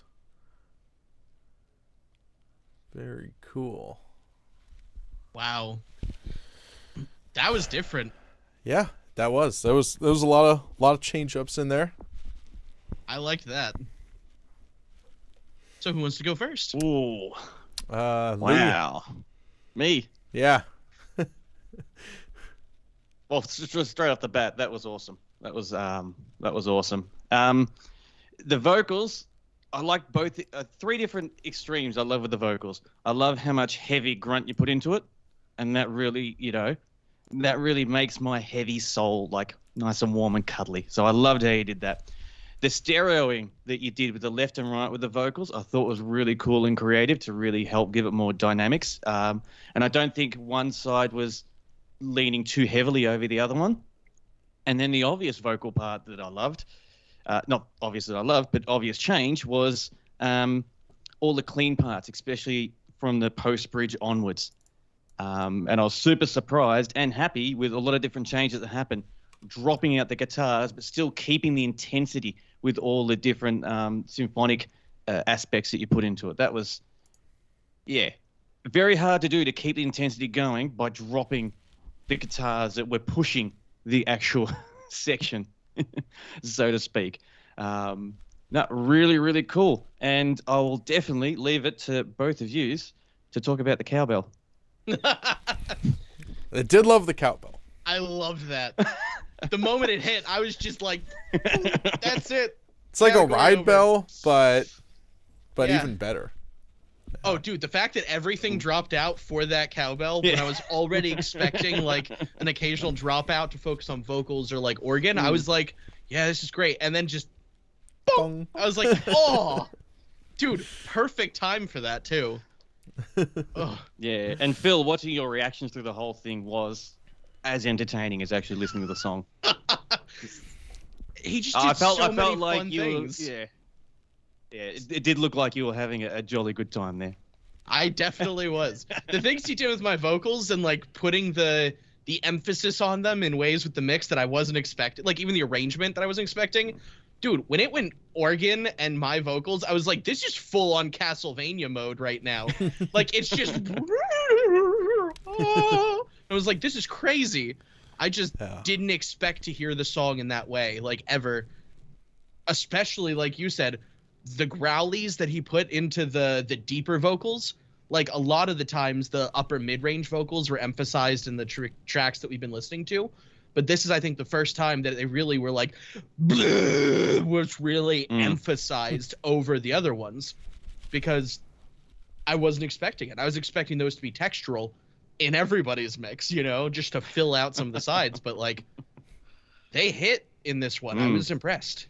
Yeah, they did. And I like the extra horns too near the end they're already there. I can tell he used my original track, but he just made them really loud, and that I like it. I like it. I mean, he made space around so they weren't like overpowering, but I do love the horns. Yeah, I think my favorite part was like the various interludes, the intro, and I think my main complaint was like the intro started off so good. I thought the soundscape was just beautiful. The production sounded amazing, and then the band comes in, and it didn't sound amazing.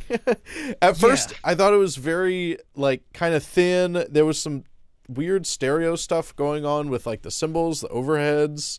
Not sure what that was. It sounds like he replaced the drums. But I just thought it was very thin. It was kind of harsh, which is too bad because I really liked the production everywhere else. On the softer stuff, the more ambient stuff, I thought it was spot on. But you know, you need the band to sound really good. So that was my main problem. But the new stuff he added and all the more ambient parts, I thought really great. So, you know, that's just a mixed thing. So that could be fixed. Yeah. Honestly, I loved the intro. I loved all of the aspects of the actual creativity and execution of like the rearrangement and such. But the mix really got in my way at times. Like when things were really layered and everything was bright, like these headphones I'm wearing aren't super aggressive in the upper mid-range because I didn't want to fatigue my ears. I was getting fatigued on that track. Like they were pretty harsh, especially the cymbals, the snare. The kick had a plasticky top end, like the snare, and even when everything was supposed to be underwater kind of vibe, like he really pillowed out. And like best way I can describe it is in addictive drums, there's always a preset for the kit that's labeled like the pillowy one or something, and it always just scoops out all the highs and like is all low end and just compresses the rooms a lot. That's how it felt, but I was still able to get that like plasticky on the snare and the kick, and I was like, that really goes to show that there was too much there to begin with, because this effect could have been a perfect example of contrast between the really balanced, really well-designed aspects of the sound, but instead it made me think, oh, wow, that plasticky click is still there, you know? So the drums in particular bothered me. There was way too much pumping on them. I loved the bass tone, though. I feel like the bass tone could have fit really well in the context of everything else being less bright. Yeah, and I don't know if it was like when it first comes in kind of soloed, it sounded great. But on the very first part with the band coming in, I don't know if like the bass was just not on that part or if it was just so quiet. Because I think when everything's playing, it definitely sounded too thin. It needed more bass.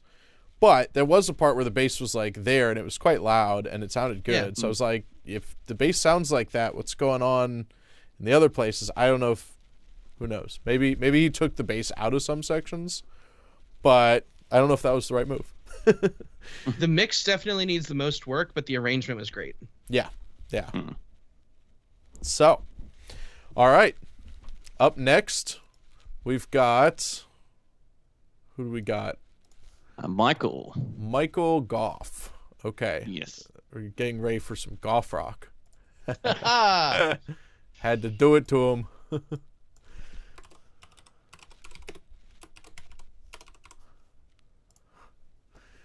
All right. Let's see what we have.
suffers not the blight. We suffer not the next words in the sky. It's all so hard to be known by the pride. And the shield is living the bones of the time. A world all is proceedings in the jail. So much message, so much laid down. The shadow world is the fire in the glass.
All right.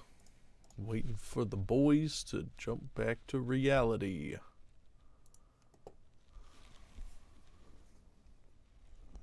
Interesting. Yeah. Phil, do you want to give us your thoughts? Yeah, I do have to ask,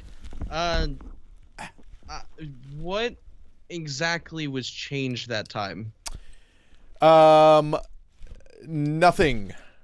It sounded like a remix because there was a lot of remixing changes I heard. I can like tell the- you, yeah. his description here on the track he sent me says it's remixed from the stems, and he really got to liking this song as he worked on it. I'm a completely amateur hobbyist when it comes to mixing and making videos. He did include a stock footage video reel. But this was a good time. Hopefully someone out there thinks it's cool. Maybe I'll try to do some more of these. Maybe even release something original. So I would highly recommend that. Yeah. Yeah, definitely.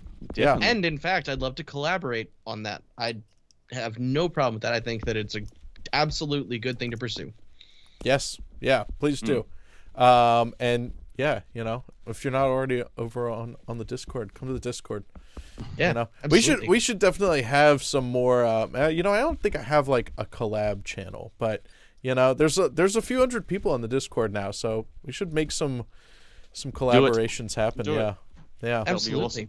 yeah. So I do want to get off on the right foot and say, since this is more of a remix judgment, I'm mostly going to be focusing on the aspects of the mix because there's not much I can talk about imagining wise. But I will say the guitar tones have a very HM2 type of distortion, at least to my ears. They have the pick scrapey kind of high end that I would expect to hear with the squishy kind of like kind of thing that I'd, you know, hear from a HM2 into like a 5150, probably. That's kind of what it sounded like to me. I thought the drums were a little bit too clacky and the vocals were very upfront, except for when they weren't. And I did like some of the stereo imaging stuff he did where it was like separating the harmonies from left to right. I thought that was a good idea. I like that in my own mixes as well. Overall, the balance of instruments and effects are nice. I can hear all the parts, but it did have a blackened feel in the beginning, especially because of the guitar tones and the drums. In a good way, I think, at times, but there are other times when, for example, on the top notes of the vocals, the clean ones, they sound a lot whinier and thinner than I would expect, especially since I have a very mid-rangey voice. Like, you can hear the when I talk even, and especially at like 2.3 kilohertz, at least in these, I could hear a resonance that kind of created like a almost an aggressive push. And the chugs sounded good, especially, but it got me to thinking, and this is a consistent thing that I've noticed. I wonder if people get the guitar tones that they're going to use for the song during the chuggy sections and use those for the entire song. Because there are times when I feel like the tones work well for the chuggy parts, especially the the staccato part, which is the quarter notes, but don't always work as well for the rest of the song. I did feel like it created a good, a noisy wall of sound kind of vibe, but I do think that they might have even been a little bit too bright for the verse sections and even the chorus sections at times, just because there was so much going on. So I do feel like everything kind of felt a little bit too bright. Not as bright as the last one, but like bright in a different way, like a more trebly as opposed to a more airy. So Yes. felt that way to me. I will disagree with you about the HM2 thing, just since it's kind of my thing, and I know it's kind of your thing. I had to mention it. But yes, and I think the thing with the HM2 is it's got a lot of like 1 kilohertz. It's actually got a ton of mids, and it's not super harsh. It does have a very kind of black metal guitar tone for sure. I don't think that's really an HM2 sound, but it is. I also wrote down that yes, it's kind of a hissy black metal thing, which I like in the right context at times. Yeah, and it doesn't sound bad in this, but I would definitely think the guitars need more beef, especially because the rest of the mix does have the beef. I loved the bass tone. I'm just to be upfront. I thought it was one of the best bass tones I've heard tonight. Yeah, I thought the vocals sounded probably the best of all the instruments in general. I think he did good, like tasteful amount of reverb. They were clear throughout. I thought he did a good job mixing the vocals, and the drums were pretty good. Yeah, the bass tone, I thought it sounded cool, though I thought it could be thicker, and I didn't think it blended perfectly. It kind of stuck out of the mix, which sometimes is good, but I thought it stuck out in a way that was a bit awkward, but I like the tone. I thought it didn't fit perfectly in the mix. Also, in Jim comments, he added some bass drops. I don't think he did. I think those are the floor toms, and they're for some reason incredibly loud. And the first time I heard it, I thought, "Oh, cool, he added a bass drop." But then it happens in a few other places. I'm like, "That's just the floor tom," and it's really loud and it's really bassy, and it works like a bass drop, which is cool. But yeah, I believe that's just the floor tom track. Yeah. I don't know why it's. Yeah, why is it so much louder than the other toms? I don't know. It does sound cool, but it does. In some places, yeah, it's a little unusual. In other places, I like it wubs a lot. Like you can hear the thing going. Boom, boom. So I was like, that's not a bass drop. That's like a. Boom, boom, boom, boom. Yeah. I was like, ooh, kind of strangles the low end. Yeah. I wonder if he used the original drum stems or if those are new drums. They do. Yeah, I don't know. They sounded to me like the original drums. I think it is heavily. Yeah. I didn't mind how they mixed the vocals though, because the swirling section they did in the bridge, I didn't think it was overdone, and I felt like it wasn't there for a novelty. Yeah, like it seemed like a cool effect, and it seemed to fit in. It was decent. I think is the best way to describe it. It was decent put there. It wasn't like stand out and bad or Mm-hmm. No, a lot of the vocals, it was wide range. Yes, definitely wide range. But vocals, I felt like it feels like they spent the most time working on the vocals because they turned out the best out of the overall mix. In any other genre, that would absolutely be the way you do it. But in metal, you really, really have to focus on the instrumentalists. It's pretty important. One could say. Okay. Next we have Federico Cozza. Is that Italian? I don't know. I hope so. I hope. Oops. Let's see if I can spell it right. Okay, and I think yes, here he is in the chat. Hello. Tell me how bad I pronounced your name. All right, let's check it out.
Reveal to me your blight. Take me into you.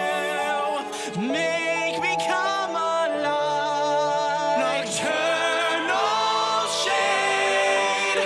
Bring your lips to mine. When I become your name, immolate and sanctify.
That was pretty killer, Mr. Federico. That was quite something. I liked it. I like it a lot. Wow. Talking about imagining that took some awesome turns. Awesome turns. Definitely. And if I could say straight off the bat, when it first started, within 10 seconds in, I couldn't help but think of like Mortal Kombat, the 1990 movie. Yes. Straight away, I was like,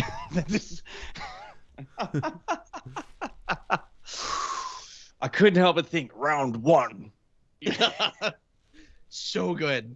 No, but that had some amazing twists and turns from the original, and dropping out a lot of the instrumental parts to have the a cappella more vibed vocals. It's awesome. I really felt the drums felt a little bit narrow, but I felt that really worked well with having the rest of the mix on the outside to fill the overall dynamics. So the drums weren't as full as like the original, but it didn't hinder the mix at all, I don't think. I think it complemented it really well on how they spread it out. But yeah, the doubling up on certain sections that we did were a real pleasant surprise, a real pleasant surprise. And I felt like it fitted in nicely. And it's really hard to say above the novelty, because we're so used to the original. We do get that bit of a shock, like, oh, wow, that was really different and really cool, because we're used to, we're so in tuned on how the usual journey goes. But no, that was a fun experience. Real fun. Yeah. What do you think, Phil? I have a lot of thoughts. Good. So from the beginning, I was like, wow, that build, I am a sucker for that kind of build. That like, and I was so ready for that drop. I was just like lost my mind. If you put me in a pit and that song was on, I would have just gone so hard in that moment. Like that's what I listen for in a build. The killer synth work, I liked the tone of the drums more than I liked the original. No offense, Nick, but personally, I liked the kick, snare, and toms that were chosen here. Didn't sound like the same ones, and if they were, great job on the production aspect of that. I thought the vocals were a bit dry throughout on the upfront ones, but I noticed that there was a huge difference between the background effects on the vocals and the foreground effects. So I think that was an intentional part of placing the vocals in the depth of the mix. I loved all the rearrangements, and honestly, that cathedral section where it's just a choir of like, anytime somebody does that, I'm automatically going to be impressed. But using the vocal tuning to reharmonize, I thought was fantastic. Like, I hadn't thought of it that way. And that's the first time that I've heard somebody actually use enough vocal tuning on the vocal where I was like, okay, that's noticeable, but it's also changing the way that the harmonization works. And I really liked that. The development of the song throughout, I felt like it gave it more time to breathe. I don't even know if that's longer than the original. I just feel like there was a lot more time to breathe with the rearrangement and build towards sections, whereas our original is very much like a go, go, go, go, go, go, go, go, go, beat you down, then go, go, go again. And the use of the cinematic approach, I felt like really emphasized what was already there as well as what was added. The rearrangement of the lyrics was really interesting because it totally reframed how I viewed the storyline, so to speak. And it had me thinking a lot more about what this reimagining was trying to convey.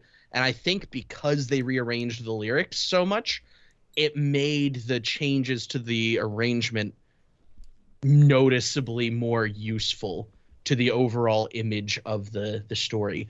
I loved that. I thought the production was really good. Personally, one of my favorite productions thus far in terms of mixing. It may not be to everybody's taste necessarily, but I like how everything kind of reinforces each other well, at least through my headphones. Again, that could just be like the perfect combination of things for my headphones. And it wasn't a perfect mix, but I do really like all of the elements and where they're at. And I think it was well executed. Yeah, I will... Yeah, we're going to differ on this a little bit, but I mean, no, I thought the mix was excellent and, really, certainly one of the best mixes, production wise. My only complaint, I think it is a little aggressive. I think by the end, even with all those breaks, I find it a little fatiguing, and it didn't sound like any one element is like way too harsh or anything. I just think the amount of limiting and compression going on, it's a little heavy-handed for my taste because I think it kind of tires out the ears, but overall, I mean, like, there's no real technical issues, and that may just be a taste thing. So but yeah, overall the mix was really great. I loved all the interludes. I mean, what you did with the different vocal parts and just spacing it out like that, all the changes you added were both really cool and really well done. So yeah, high marks. I will say that if I was mastering it, I would have clipped it a lot more. What is wrong with you, Phil? Are you deaf? No, actually. I listen to everything at a really low volume. Oh, okay. Well, maybe that's why. Because I like listening to stuff loud, and if it's way too compressed, it hurts my ears. But that's fair. Like a lot of older records, I've noticed, you listen to some classic Maiden, not the remasters, go get the vinyl copies or something, you can blast it, and because there isn't so much compression going on, it's like, yeah, it's loud, but it's momentarily loud. Yeah. And you can like play it at like a real, more like a band volume. And that's a personal, I like to listen to stuff loud, so I actually like quieter masters. I do use loud tests when I master, don't get me wrong. Yeah. Car test and loud test and all that stuff. I just personally prefer to listen to things at a lower volume, and when stuff is a little bit more distorted on the output, not like even Death Magnetic. I like Death Magnetics for like 2 or 3 songs, but then it does wear on me a lot. But like, I just dig that crunchy vibe. It's you know? true. It definitely hits harder at softer volumes when you master really loud. So I get that. All right, cool. Any other thoughts? Thank Yeah, you. that was I just love it. fun. Yeah, that was a lot Thanks of for the fun. entry. Definitely, that was a really good one. Who do we have next? Con. Back to the list. Con. Yes, I don't think I got any more of a name than that. So that's what we're going off of. The Or artist. Con. I keep looking twice at Con because I grew up with corn. I naturally see the R there. It's almost corn, but Yeah, we're not quite there yet. I see it and I think Satoshi Kon. Yes, it could be. All right. Let's roll.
Okay. Interesting.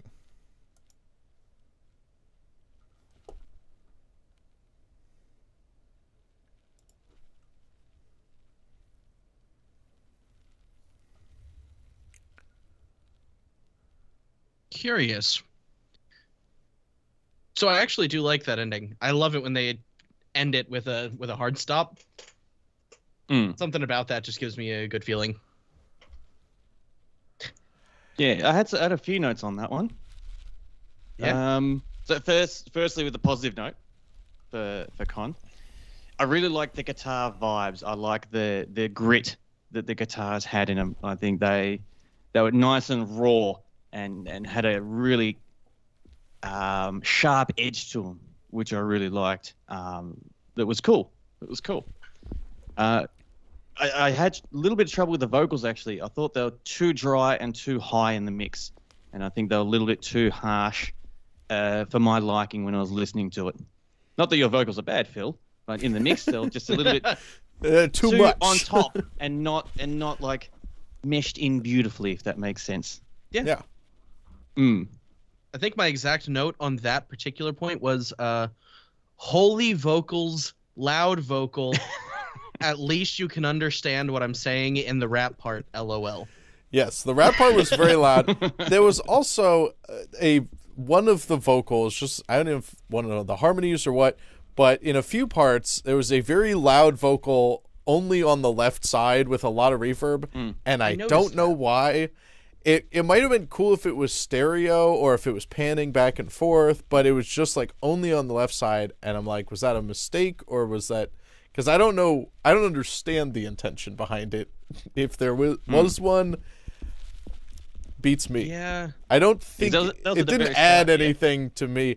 It was cool the first time, like hearing it, but then it didn't like go anywhere with it. Like it wasn't a swirly panny thing or something really interesting. It was just it kind of sounds to me like a mistake because it was very loud and only on one side.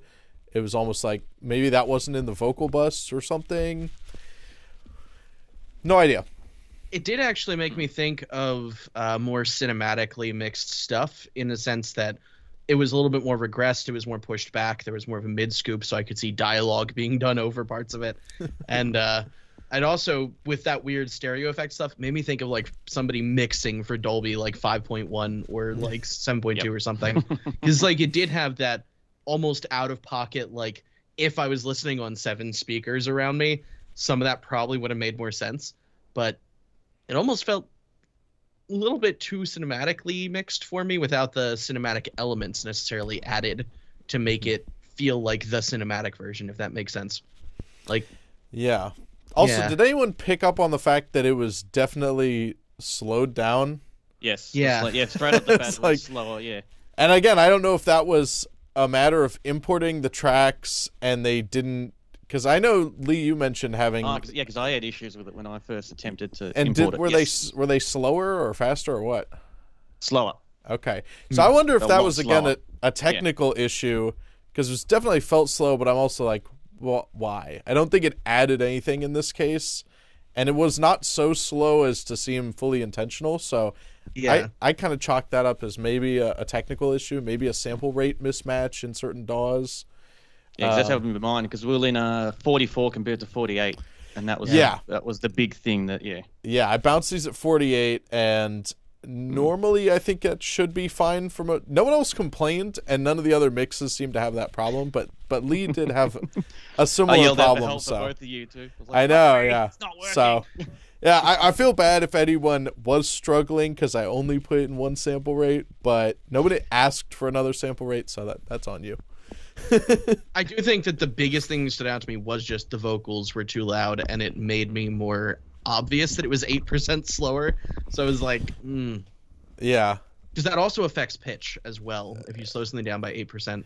So the whole thing pitch had like was a little. it was a detuned thing. Yeah, and like the drums, just like all the double bass parts, I'm just yeah, it's like very methodical, which could be a cool idea. Yeah. If it was done intentionally and like with a purpose, but in this case, it just sounded like probably a technical thing somewhere. Did make my enunciation really clear though. That's good. It didn't sound terribly like pitch stretched and mangled. No, it didn't. For that reason. But like all the guitars would be. I did notice at one point, and you know, unless that was our fault, there was one part where the guitars definitely seemed to sort of be very sloppy and separated sounding. Mm-hmm. And unless that's something that you don't notice at a normal tempo, or there was again some sort of editing going on there, but it was just sort of like, those guitars definitely don't sound that sloppy on the tracks I sent out. So unless they were re-recorded, but I doubt it. I don't think so. I will definitely confess there was one chord which I played out of time that I didn't realize till after I submitted to you. Now So it you could tell be- us. Contest ruined. That's okay. Yeah, It's human. I didn't realize because that was during the time when I had COVID, and I was like, it sounded all right to me. And then when I did the remix for my channel, going over a few stuff, and I was like, oh, that's slightly out. Yeah. But no one said anything, so I'm going to keep my mouth shut. I don't know if I edited any of your tracks. If you noticed it on the tracks I sent back, then I don't think I did edit your guitar parts though. I usually won't unless there's something major. But one chord that I came in slightly late, and I was like, oh, damn it. It's part of the character. So was anything actually different about this track though? I don't think so. I mean, it just the production. It was a remix. Yeah, it was just a remix. So I don't. The only thing that was really different was that it was slow. I mean, I don't know if that helped the track at all. It definitely was a little more plodding. I will say, But just that was the only because it's change. different tempo, I'm gonna throw it some creativity points, just because that is an adjustment. It is a change. Absolutely. Yes. Fair enough. Absolutely. Fair enough. All right. Who's up next? Justin Adams. Okay. I have no issue with Justin Adams. I just shivered. Sorry. And I believe I got no issues. he was I got here no in the issues chat calling earlier. out the easier names to pronounce as well. Yes. I'll leave the hard ones for Nick. Oh yes. Justin Adams. I'm very multilingual. I speak English and terrible Spanish. All right. Let's check it out.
That was a lot of rain sounds, a lot of thunder.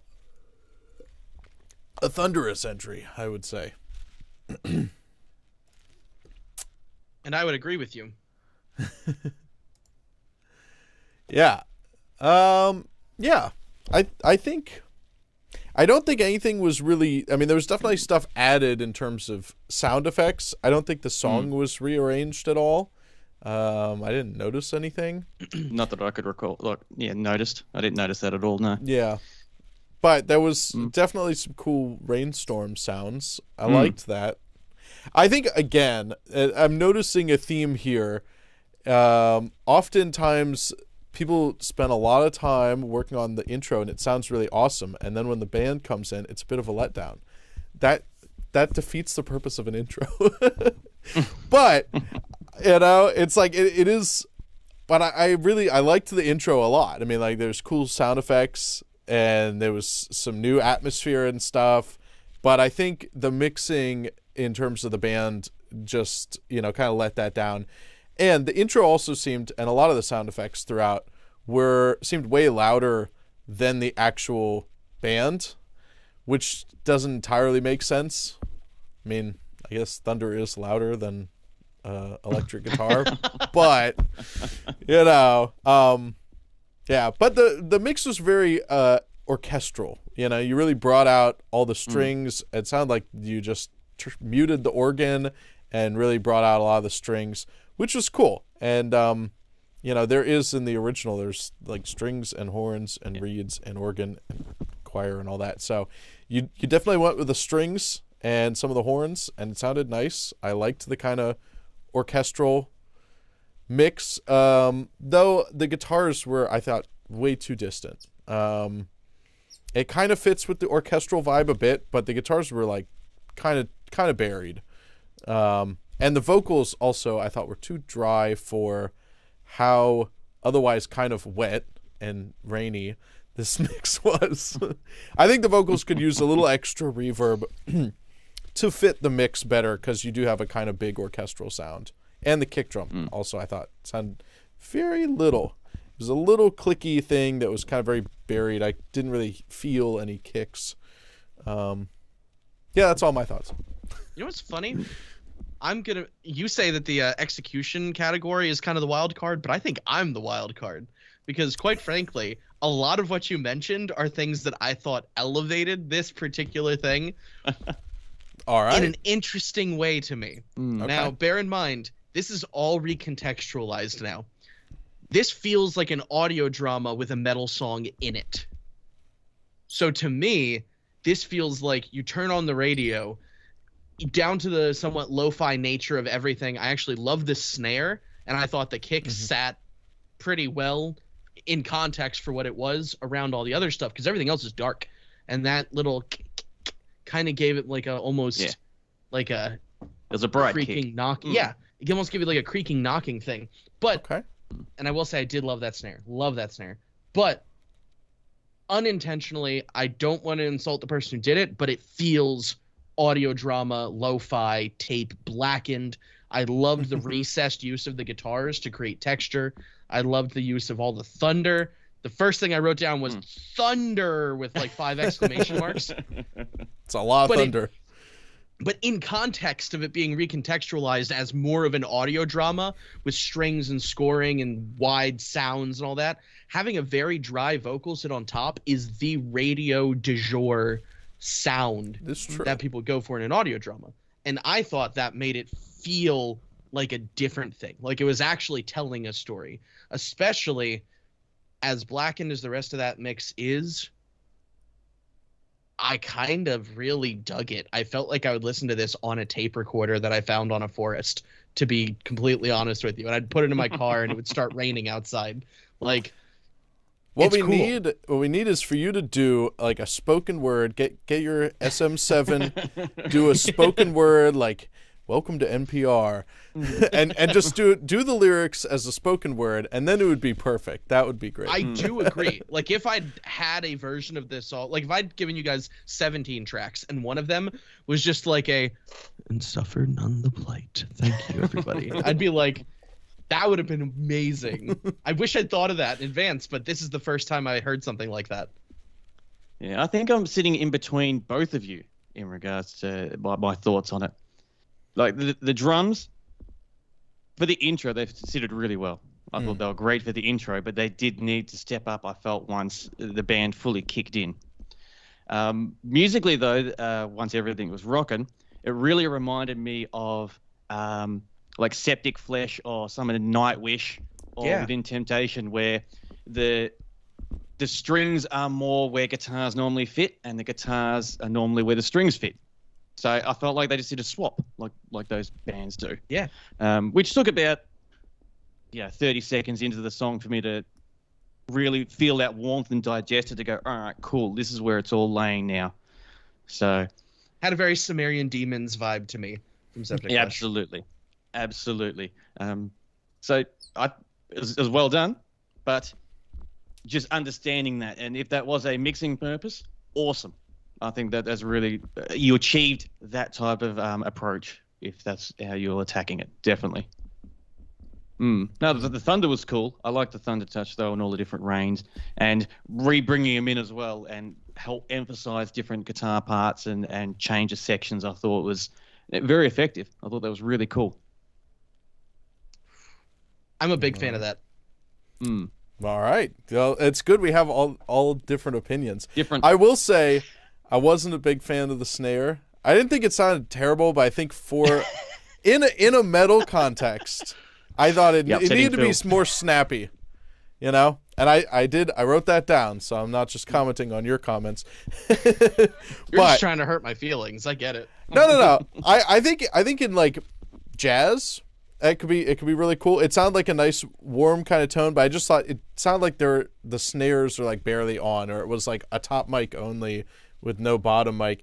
It just didn't have enough snap for me. All right. I loved the overtones. But and that's what counts.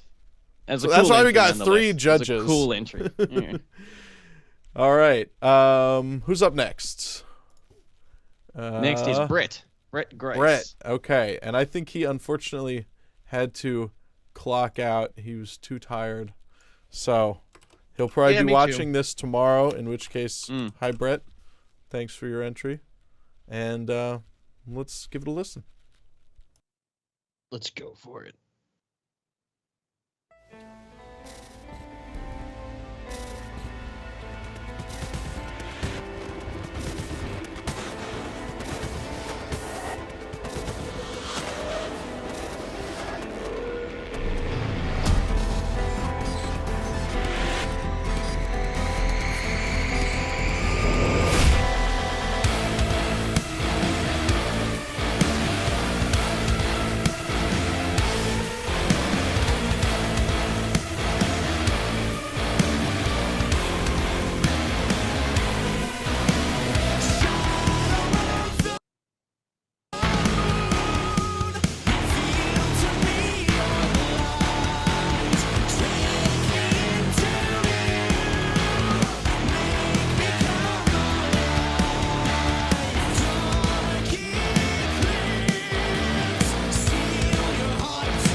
I like getting to silently watch them just rock out in the background. Very nice. They're so into it. I like it.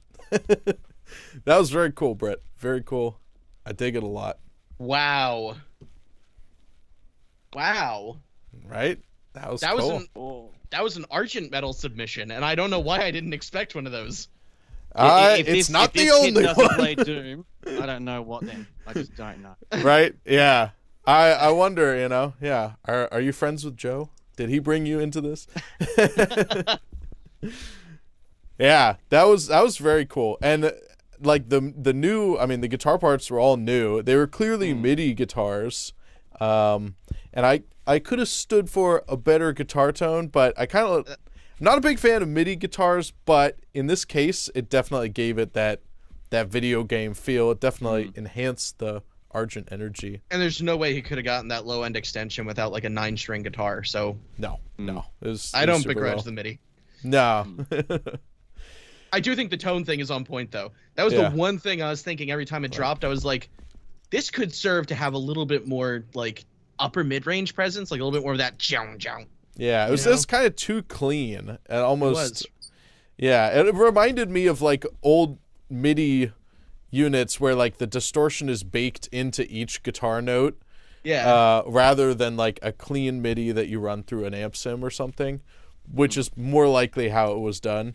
But yeah, aside from the tone, I thought the riffs were very interesting and cool, and cool that he wrote all new riffs that went along. Yeah. I think the vocals were like the one thing that didn't really change.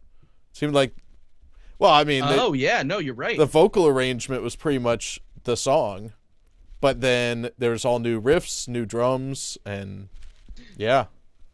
Yeah, I loved it. I had a lot of notes here. I was like, yo, those note matches between the guitar and the vocals, like when it would play a unison with the vocal, I was like, holy crap, dude. Like that completely recontextualizes just the guitar part overall. But it's punchy. I wish it had a better tone slightly. The vocals were there. I also wrote, this is literally Luigi's Mansion now, but heavy as balls. How low is this tuning? And that was when it hit me. I was like, this is Argent Metal. Yeah. I will say that it was weird. I don't know if you guys noticed, but mix-wise, the guitars lean more towards the right than the left. I didn't really pick up on that. I didn't pick up on that. No, I didn't pick up on it. I'll believe you. I wouldn't say that you're hallucinating, though you could be. You never know. Because I do have good stereo separation going on in headphones, but like, yeah, it wasn't too much if it was there. Yeah, but I tend to notice that when there was a switch between the synths from the right side to the left side, I noticed it more clearly when it was on the left than on the right.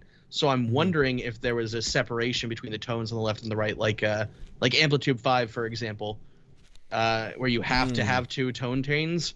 I'm wondering if there was like one of those situations, because I've had that happen before. So yeah.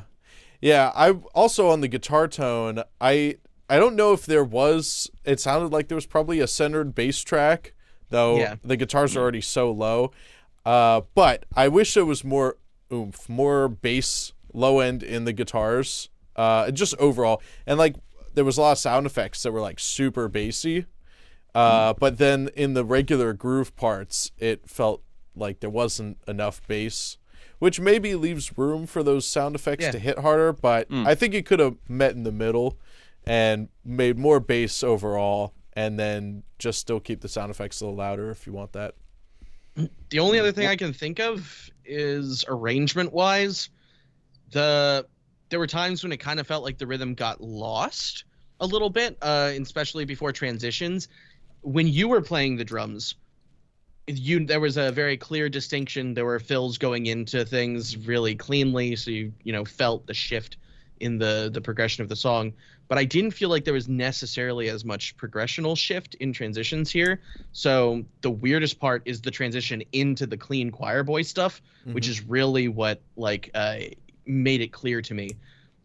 Was right there. It feels like the rhythm kind of dies off, but then swoops into the choir boy thing without there having been an impact into it, while also feeling more freeform before it came in. It felt like the rhythm kind of fell apart right there. but it led to me figuring transitions were kind of weird throughout the song in general, but transitions are only like that extra 10%, I think, that really makes a difference. So I don't know, but it felt kind of weird to me at times. Well, one thing I definitely really enjoyed about it and really liked was the notation choices he made. Oh yeah.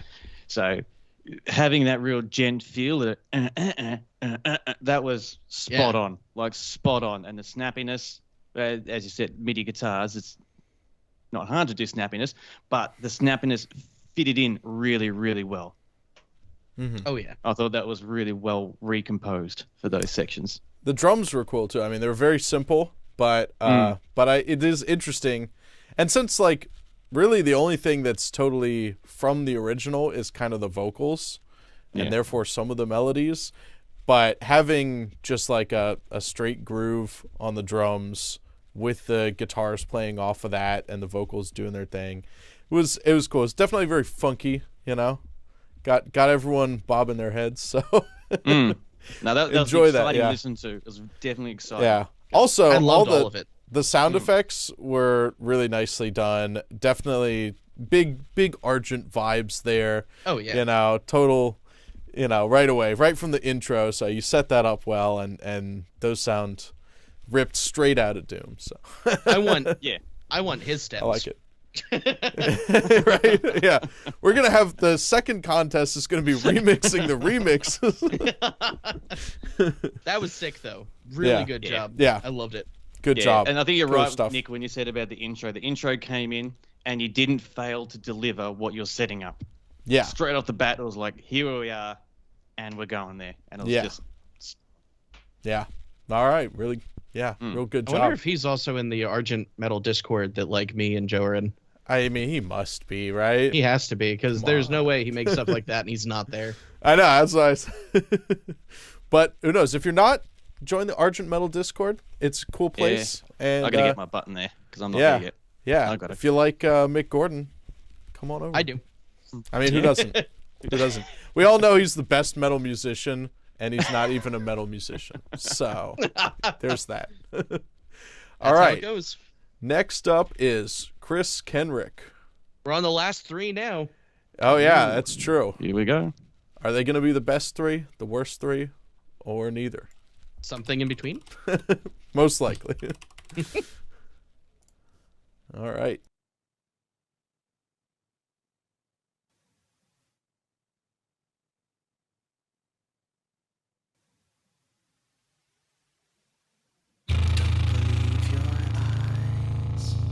Don't believe your mind.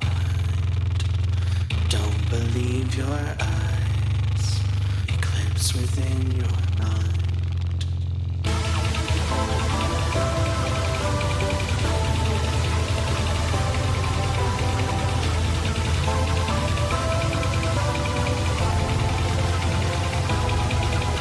Shadow of the moon, reveal to me your blight. Take me into you, make me come alive. Dark eclipse.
And we're back. Wow. Very interesting. The techno remix we all needed. That's true. Yeah. Okay. I saw it was a SoundCloud upload, and it was tagged as dance and EDM, which I believe is the first category on SoundCloud, so I thought it was just like the default. But it was an EDM track, so Yeah. cool. Kind of an old school techno house track, I thought. Yeah. Oh, it also had elements of rave, acid, like all of that stuff. I loved There's it. a lot of acid. Yeah, A lot of sure.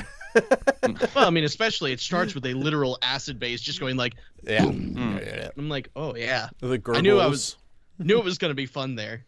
The moment that came in, I was like, ooh, bass. Yeah.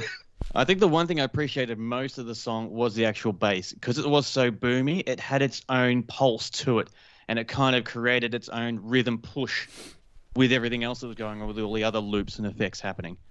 So I really liked how those two linked up really nicely to have that overall effect. Yeah.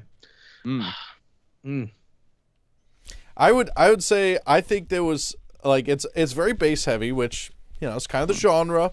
However, maybe it would be nice either less bass or perhaps sidechain on the bass so that the kicks really come through and like the bass synths aren't stepping over it. I thought it was little kind of dark and muddy.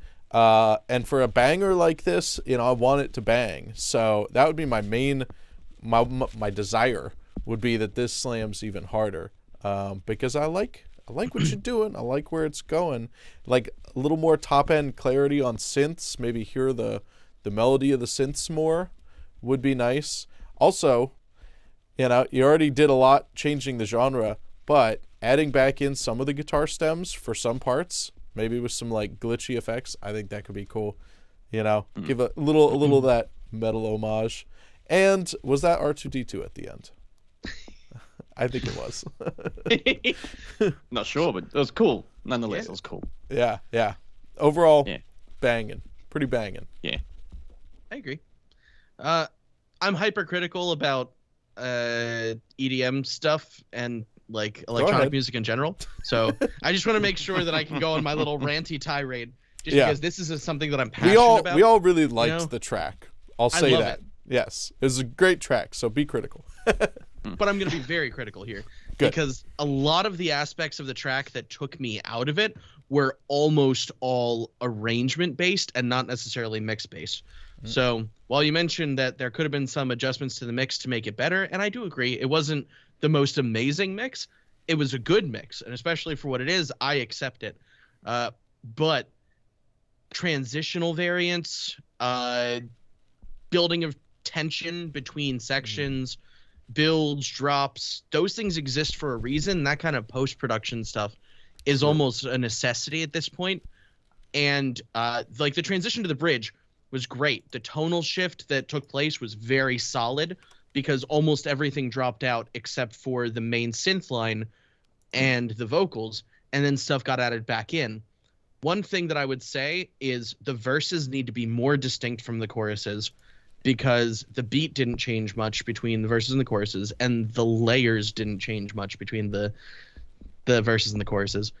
And then that final chorus, that needs to be impact. That needs to really hit, and it hit well, but if you had dropped with more repetitions, more variations during the bridge, like right towards the end, you can drop all of the elements out, have just the vocals or just the synth line there, have a moment of silence, and then have a massive impact when the final chorus hits with either the same beat or like a double time beat or something to give it like a little bit more clear delineation between all the other choruses, because this is a dance track. You want it to hit as hard as possible at the end, whether it's a rave or like a typical EDM, like club, whatever.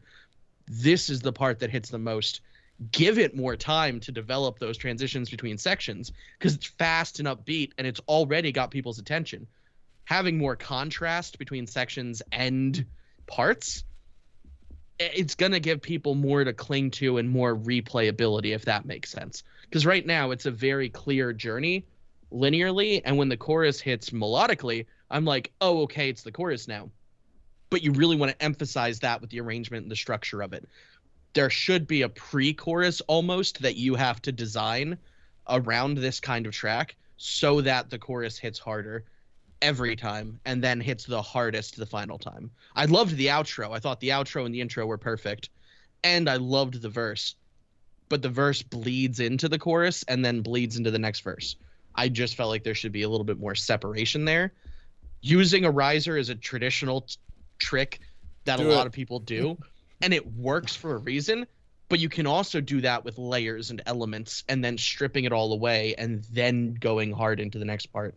Yeah. Changing up the beat helps. Changing up the timing of some of the instruments also works really well. Having a trance gate on something might really make a huge difference during the chorus, so that instead of like a straight legato kind of synth, make that into like a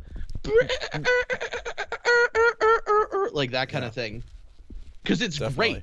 Everything is there, and I think it's really well put together. I just feel like it needs to be expanded on a little bit to make it the best possible banger. Yeah, I mean, that's the thing with EDM especially. You know, in metal, there's a little more like caring about, I don't know, tastefulness perhaps. EDM, the rules are out the window. You know, You want people to dance. Your audience is really high already. You want them to go crazy. It's like nothing is corny in EDM. You know, there's no like tastefully modest, unless you're going like the IDM route with some hipsters, whatever. But for a dance track, it's just like make it as hard hitting and banging as possible. The classic, you know, dubstep build-up of doubling the amount of kicks every bar. It works. Risers. Yeah.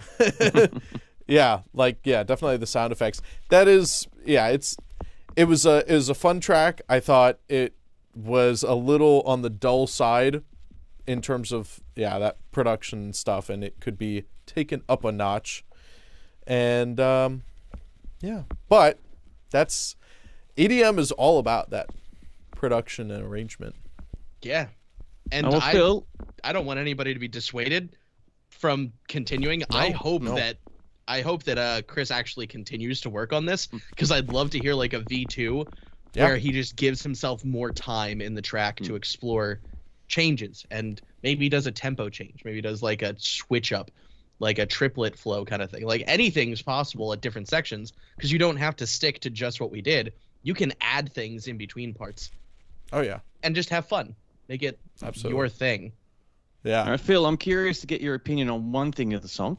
Yeah. How did you feel about the bridge section, where your rapping part goes a bit crazy, and then the backing, you know? Oh yeah. Music came in to make it more chaotic and make it more I thought that was great. Mm. I thought that was an excellent use of not only just the dissonance of the part, which a lot of people only emphasize the dissonance in that section, like on just the guitar. A lot of people don't realize that there is a swirling fugue on every instrument going around that part to create this feeling of intensity. And they can do a lot. And I've really liked that. I felt like he definitely explored that really well. And that's why I wanted the final chorus to hit so much harder, because the bridge really got me feeling like he gets it. This is the feeling, you know? Yeah, because I felt like the bridge was the most adventurous out of that whole song. It was. And I wanted to hear more adventuring. Yes. That's a good way of putting it. More adventure. Yeah. Yeah. Because it's fun. The bass is there. It is Yeah. good. Yeah, for sure. Exactly. I mean, that's the thing is like at this point, you know, there's definitely some elements that can be added, but you already have like a good solid draft, you know, working copy, and then it's the next level of smaller steps that will take it so much further in the end, I think. Oh, yeah. You know, just playing around with those switch ups to make it more exciting. It should be exciting. And it is. It just is. needs more. It is fun. Yes. Yeah. All right. 2 left. We've got Jim or James, but I'm going to call you Jim because that's your name on YouTube here. So let's see. I don't even know. Okay. I have not heard this one either. This is a last minute one, and I am playing your updated copy. No worries there. So let's check it out.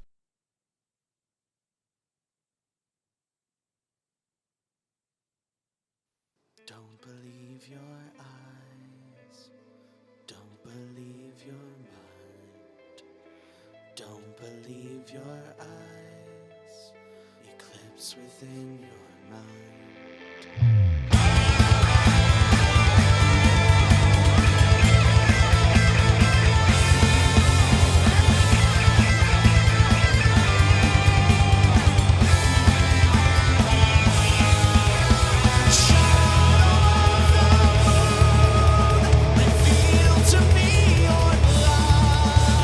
Take me into you, make me come alive.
All right.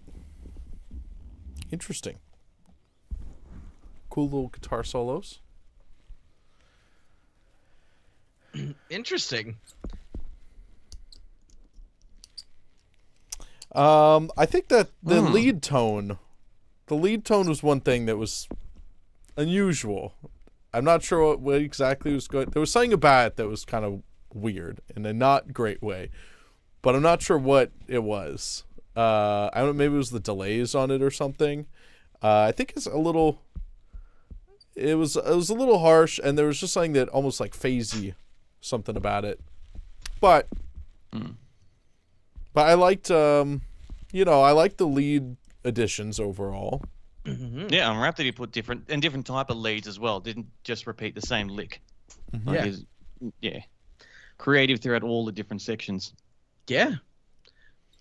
Some of the bass changes, or there was the guitars dropped out early on, like the first verse, and that was cool. I mean, I think that worked. At the end, the bass was like edited to cut out. Cool idea, but I don't think it really worked so well. It just kind of sounded like the bass track was like muted or something. It didn't I don't know what, it didn't serve the song in my opinion. It sounded like something was going wrong. But here's where I might beg to differ a wee bit, just between the two of us. Just Please. ignoring all of the people watching, just between you and me. I feel like he took a metal song and made it rock, which makes it a lot more of a genre pastiche in the rock genre as opposed to the metal genre. In metal, guitars frequently fall out and the bass comes in. yes. But in rock, it's very frequent that the guitars take a back, or the bass can fall out for a minute or two. Not a minute or two, that's a long time, but like, for a little bit of time while the rhythm guitars or lead guitar just does its thing and then enters with either the rhythm guitarist or, regular part of the band. Like dad rock does that all the time, and country music did that all the time. Like a lot of the rock genres did that. Metal, I think, is very limiting in a lot of ways in what we are allowed to do without it sounding weird. But reframing it from the point of view of a rock song, it makes a lot more sense to me. And I feel like it's true because a lot of the screaming was removed and replaced with lead guitar parts in a more of a Van Halen-y kind of way. So I'm thinking it was going for like a specific time period pastiche rock-wise. It still had heavy influences, of course, but like the moment everything dropped out and the choir and organ kind of thing happened, I was like, this is definitely supposed to sound more like a Greg Allman project type of thing than it is like a Behemoth type of thing, Yeah. I did really like that. Just having only like the organ and choir vocals.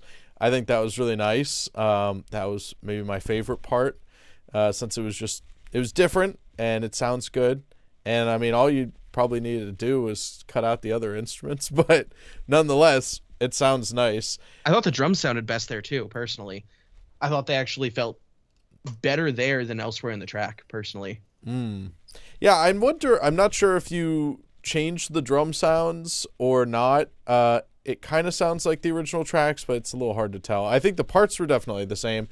I would say if you're going for a rock thing, then definitely changing the drums, even just like simplifying the kick patterns to kind of make it more groovy and less of the heavy double kicks.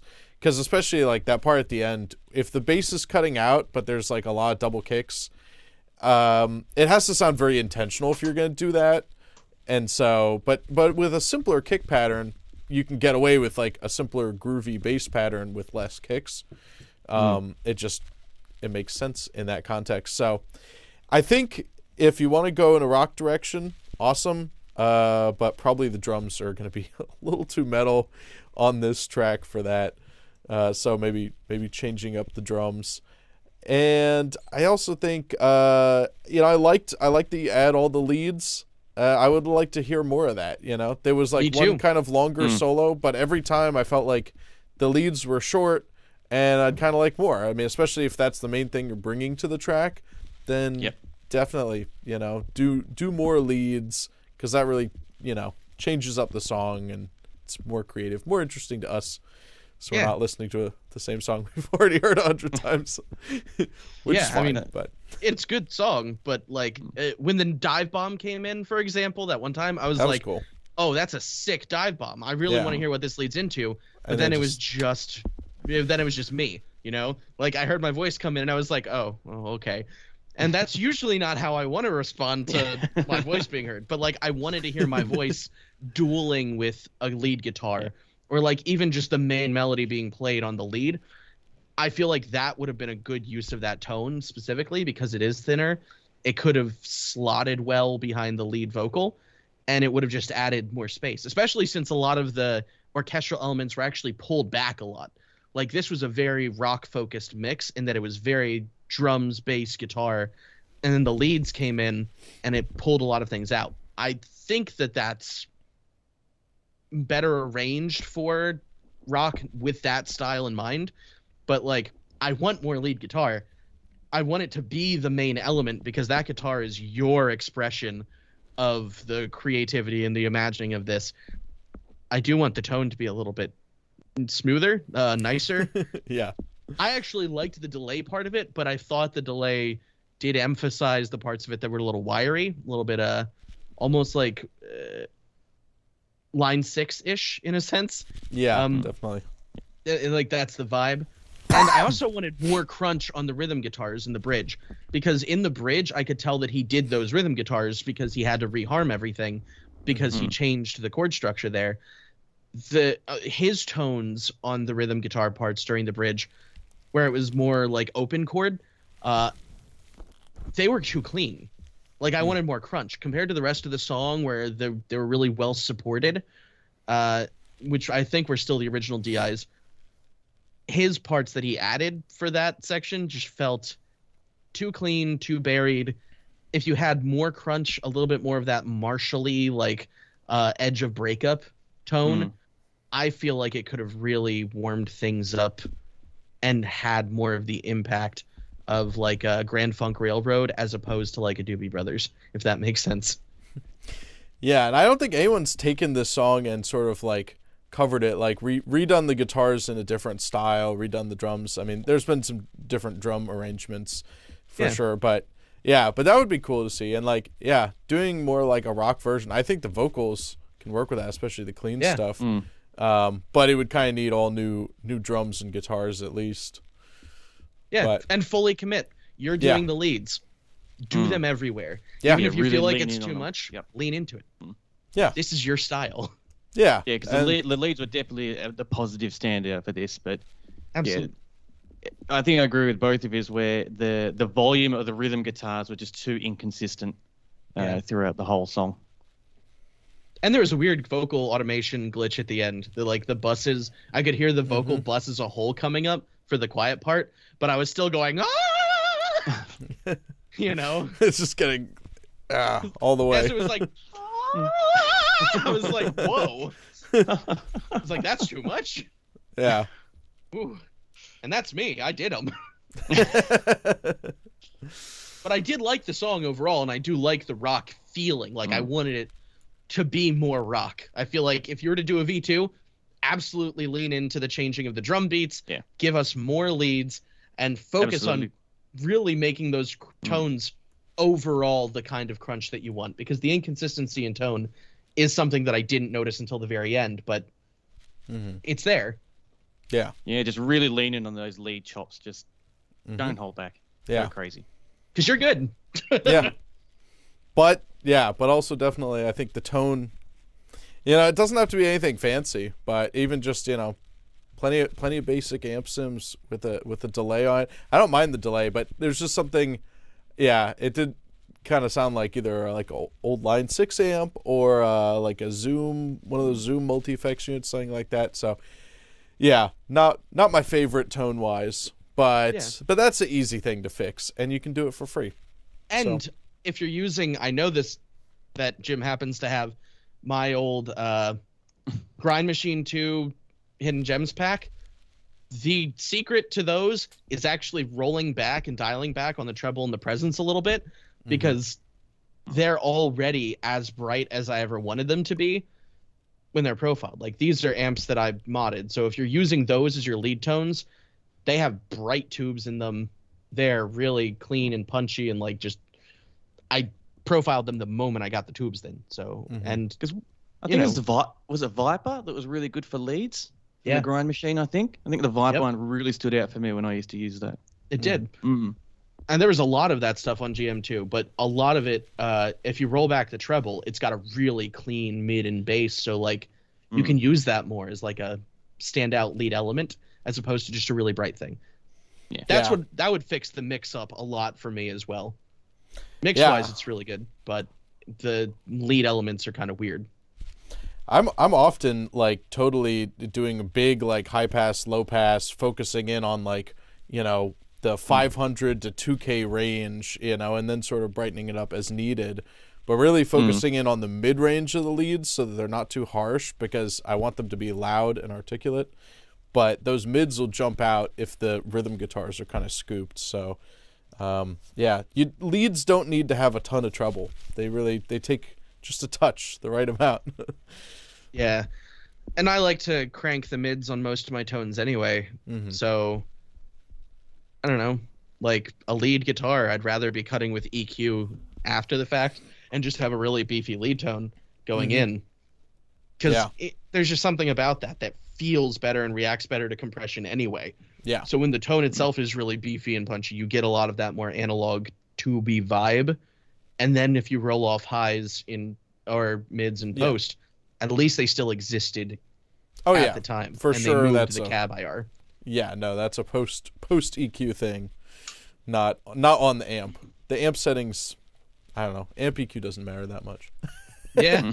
Controversial hot take, but sometimes I leave it all at noon. So what does it matter? I often, it's a little tweaks, nothing crazy. Most Moving of them the mics make more difference. Oh yeah, the IR's 100%. different thing, but yeah, the amp EQs, most of them aren't even that dramatic. Whether it's like 0 or 10, it's like 2 or 3 dB. So. And an amplitude especially. Yeah. All right, we're up to our final entry here. This is the last one. The last one. It better be the best one. If it's not, I'm suing both of you. I want a refund. I hope so. This is Joe, a.k.a. Resomation Audio, who's been on the channel before. Oh, cool. And I may have listened to a worse version of this, but this is the good version. And, yeah. Let's see what he has in store for us. Yeah, let's check it out.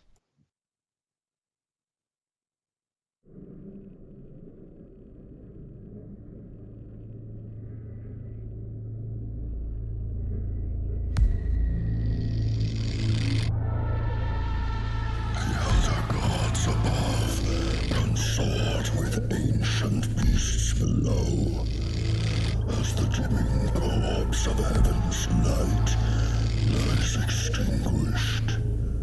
The frailty of humankind is exposed, laid bare under the gaze of the godless, monolithic beast who judges the damned and seals their fate.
sick. That was dope. Going straight to Mars and through a portal to hell for that one.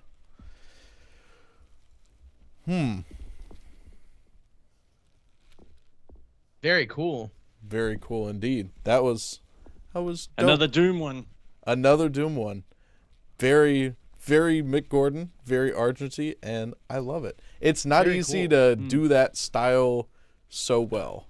I think I agree. it was not a poor aping of Mick Gordon's style that really, I feel like, pretty well nails the whole Argent vibe really nicely, but still ties in to our song. Some of the melodies on the synths made it Heaps in of synth there. in there used. Yeah, Heaps. I know the guitars were heavily edited, but they were from the original stems.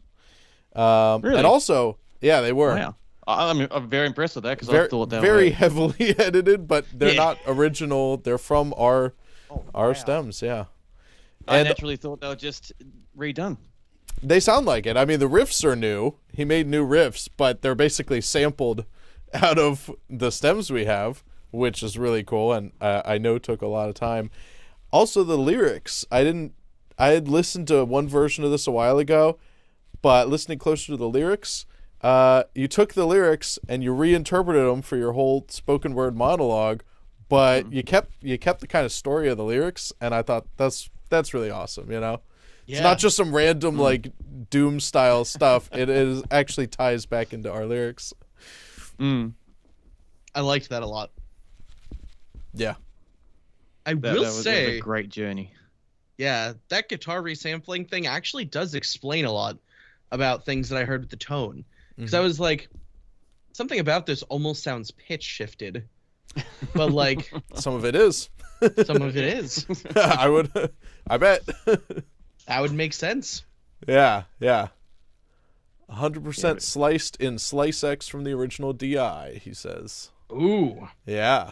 Yeah, as I said, super impressed because I would not have picked that. I would not have picked that at all. Yeah. No, I mean, that's the thing. It sounds like a totally different song, and yet there's still plenty of tie-ins to the original that is just really awesome. Yeah. So that's a hell of a reinterpretation, and I love it. The only notes I have as far as critiques, because I think it's dope, and I love it. So, but there's maybe a touch more clarity on some of the spoken word parts, just to hear exactly what the words are, and also maybe some more kick and bass, some more low end on some of the heavy parts. Some of the fast chuggy parts I thought were a little thin compared to some of the big bass hits around them. And then there was also I think the worst part in the mix, there was kind of a breakdown section that I just like sounded kind of awkward, like the guitar sounded kind of too clean. But those are really my only critiques. I think everything else I thought was sick. Yeah, no, I thought it was a great journey, had a great flow to it. And I just read in the comments that he slowed it down as well to 106 beats per minute. But it had that much of a drive. I actually didn't even notice the huge the tempo difference at all. Yeah. At all. So What's really, the original really well at? done. Like, I think it's at like 150 or something around there. So a huge drop. I forget. Huge drop in tempo, but yeah, didn't feel it at all. Because it didn't feel half beat. Yeah, or that at least slower, laid back at all. It's heavy. And it's just heavy. It's heavy, and I do like my heavy. And the speech aspects too were really cool. Like it really helped paint a picture while you're listening to the song as well. Great work, great work. He recorded those on a high-end microphone in an isolation booth, he said. That makes sense. Which is his cell phone in a closet. It's like a U87 clone. You've probably never heard of it. Yeah, It's he's got called an iPhone. app for that. Yeah, but that was good. I really liked that. I think I might be a little bit more critical to this genre than you guys are. I tend to be a little bit more. I have heard hundreds and hundreds of Argent Metal tracks over the course of having been in, well, the Argent Metal Discord, but also like just consuming it in day-to-day life. And I will say there are a couple of things that I would personally want, a lot of which I think the volume of the track was probably pretty low relative to what I was expecting, because I was able to crank it a lot and get a lot of volume out of it, to the point where I had to turn way down when you guys dialoguing came back in. So I'm wondering if a lot of the things could be smoothed out in like a mastering, so to speak. Like I would love to get the wave and master this and see how far I could take it, because there's a couple of things that I wish were done a little bit different. I loved the use of melody filtering. The progression I thought was perfect, and I thought the lyrical stuff, the spoken word, I loved the effects. I love all of that. I just wish that, one, the drums hit harder, because in Argent Metal, the kick and the snare are practically synths of their own, with like heavy use of transient design and saturation and varying degrees of filtering. So those just needed to hit really hard. I felt like the snare was pokey enough, but it wasn't like smashed enough. There's a lot of distortion typically on snares in Argent Metal. And the kick definitely needed more beef, because when it would come in, I was expecting it to be like, but instead it was more like, and I was like, It felt more like a traditional metal kick, but Argent Metal really needs to feel like, like, you know, Yeah. like smashed. Yeah. And really the guitar tones, while they were good, they felt a little dull to me on both ends. I felt like the hype could have been a little bit more aggressive on them, and created a little bit more of a low end and high end extension. Personally, smearing guitar tones a lot in Argent Metal is really a good idea, using a lot of tape emulation and stuff to get like some of that high floor out after you've got the amp doing the high end like chainsaw-y stuff. Let the amp do the work and then smooth it out afterwards with like tape or EQ or soothe, so that you get that string smash to it. And especially you're working against the lack of tone that comes from pitch shifting anything. You're going to lose some transients. You're going to lose the impact. So getting that impact back into the guitar tone, especially from having slowed it down, is going to be a lot of your tonal battle. And I think that while it sounds great, the metal parts lacked the intensity that followed from the build up to them, because the build ups were flawless, and the flowing back into the synthy parts was also flawless. The synthy parts sounded perfect to me. The metal parts needed to be more metal. Yeah. And I understand that taking the samples and then shifting them and time speeding, like changing stuff, will affect tone significantly. You're working, and you got great tones. They just need to have more attack and slice to them.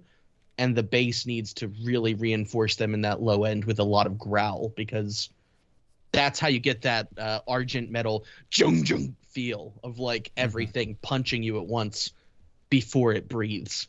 You know, that contrast is everything. I just got a clarification inquiry for you two with the Argent, because I'm very, very new to it. Is there a trick or a common trick where you add a lot of low end to like the first kick and not the other kicks to give that like an extra purpose sub drop of where sub drop to know where you are in the song and to get that repetition happening? There's also a lot like of sample layering with cinematic effects. Again, Bifrost is a perfect example of this. You can layer a glass shattering and pitch shift it down. You can layer another kick drum. You can layer a synth kick. You can layer all sorts of things under that initial kick hit, so that when the metal parts come in, there's so much hype and it's an explosion of energy. And then it goes jung jung, jung jung, like you really feel it hit. And your brain kind of keeps that in mind as you're going forward. Like it really is just massive transients all at once. Yeah. People do that a lot of ways. Yeah, I got to get onto this Discord. Yeah, It's really fun. do it. Yeah. Well, I mean, if you listen to Mick Gordon's Doom soundtracks, yeah, like he does that a lot where all the kicks, he might be doing quarter notes on like a sub kick, almost like a EDM style kick, and then have the metal kicks doing a fast double bass run. And so you get kind of the best of both worlds. You get the aggression of the metal stuff and then like, but also the clarity of the beat and the drive of slower kicks. And yeah, that's really cool. So that's definitely, but I would agree that I think, you know, ironically, you know, the weaker part is the metal stuff in this is some of the guitar tones. And also I just think that there was more low end on the atmospheric synthy stuff than in the heavy parts, which, you know, it should be, I would say, at least as much, if not more, in the heavier stuff. But yeah, but overall, yeah, fantastic. My personal opinion, I apologize. No, go ahead. My personal opinion is that there was probably a fairly even spread of low end, but I feel like it was a lot cleaner during the synthy parts, whereas it wasn't all reinforcing during the metal parts. Yeah. Because I felt like there was some, not mud, but like a lack of transients in the low end on the guitars and bass together that kind of created more of a woof than like a boom, boom. Yeah. You know? Kind of create a little cloud in the low end. Because I still felt the low end in my headphones, but it just didn't have a clean transients to it. Yeah. Interesting. Yeah, I don't know. I mean, these aren't the most accurate headphones, though these are maybe, if anything, too bass heavy, which may, yeah. And there was a few tracks I think were too bass heavy, but I think I can also tell the difference. So that won't affect your scores. Don't worry. Maybe a little. And maybe only in one category. Yeah, no, exactly. the low end category. All right. So results. Yes. All I need to do is plug them into my handy calculator, and I will do that. So is there any questions in the chat while we prepare for your final judgment? All right, pencils down, test scores. Yes. Do you guys have all your results in your spreadsheets? Yes, I do, sir. All right, we're doing official accounting here. Wow. This is going to be really intense, guys. Yeah. So I want to thank any everybody for dramatic coming music? out. You know? Yes, absolutely. That's the most important thing. Whoever wins or doesn't win, thank you all for submitting, and I hope that everyone had fun and learned something and grew in their skills through this. That's the whole point of it. And at the end of the day, it's evening, and also everybody who did anything for this, you guys all did great. You guys did really cool things. You changed the game. You changed the song, first and foremost. But second off, you really did work hard to make this something fun for everybody. And I don't think I would have lasted 4 hours in a live stream if this stuff wasn't really fun. Yes. Absolutely. No, it was lots of fun. And yeah, as you said, it's not easy doing all this stuff. So we definitely appreciate and acknowledge that a lot of work has gone into it to get to the songs to where they needed, where you were happy to get it to. And thank you very much for allowing yourself to be vulnerable enough to hand over your work to us to share it on live stream too, because that's not easy too. Yeah. And honestly, that's probably the place where I want to say the most points were lost, but honestly, that's just the point where everything that you guys did was good. We just want to see you do more of it, because like you guys can really lean into these choices you're making and have great outcomes from them. And you guys did good work, but like, man, open yourselves up. Feel free to explore this territory, because at the end of the day, it's the stuff that's going to set you apart. And it's also the stuff that's going to be the most interesting. It's going to be the stuff that we look at the most. And everybody who listens to your music is going to look at the most. Like, transitions, nobody really thinks about them, but you feel them. They help with the flow of a song. Nick writes good transitions on drums, and then Lee writes good transitions on the guitar, and then I know exactly how I want to go into a chorus. All the hard work was done for me, and it helped me to figure it out. Everybody just got to lean into it and trust yourselves and trust your intuition as songwriters, and don't be afraid to go too far, because you can always rein it back. Absolutely. No, this experience definitely brought out one thing I was really hoping for, was a lot of surprises, a lot of things I wasn't expecting, a lot of things I had no idea were about to pop up, and they did.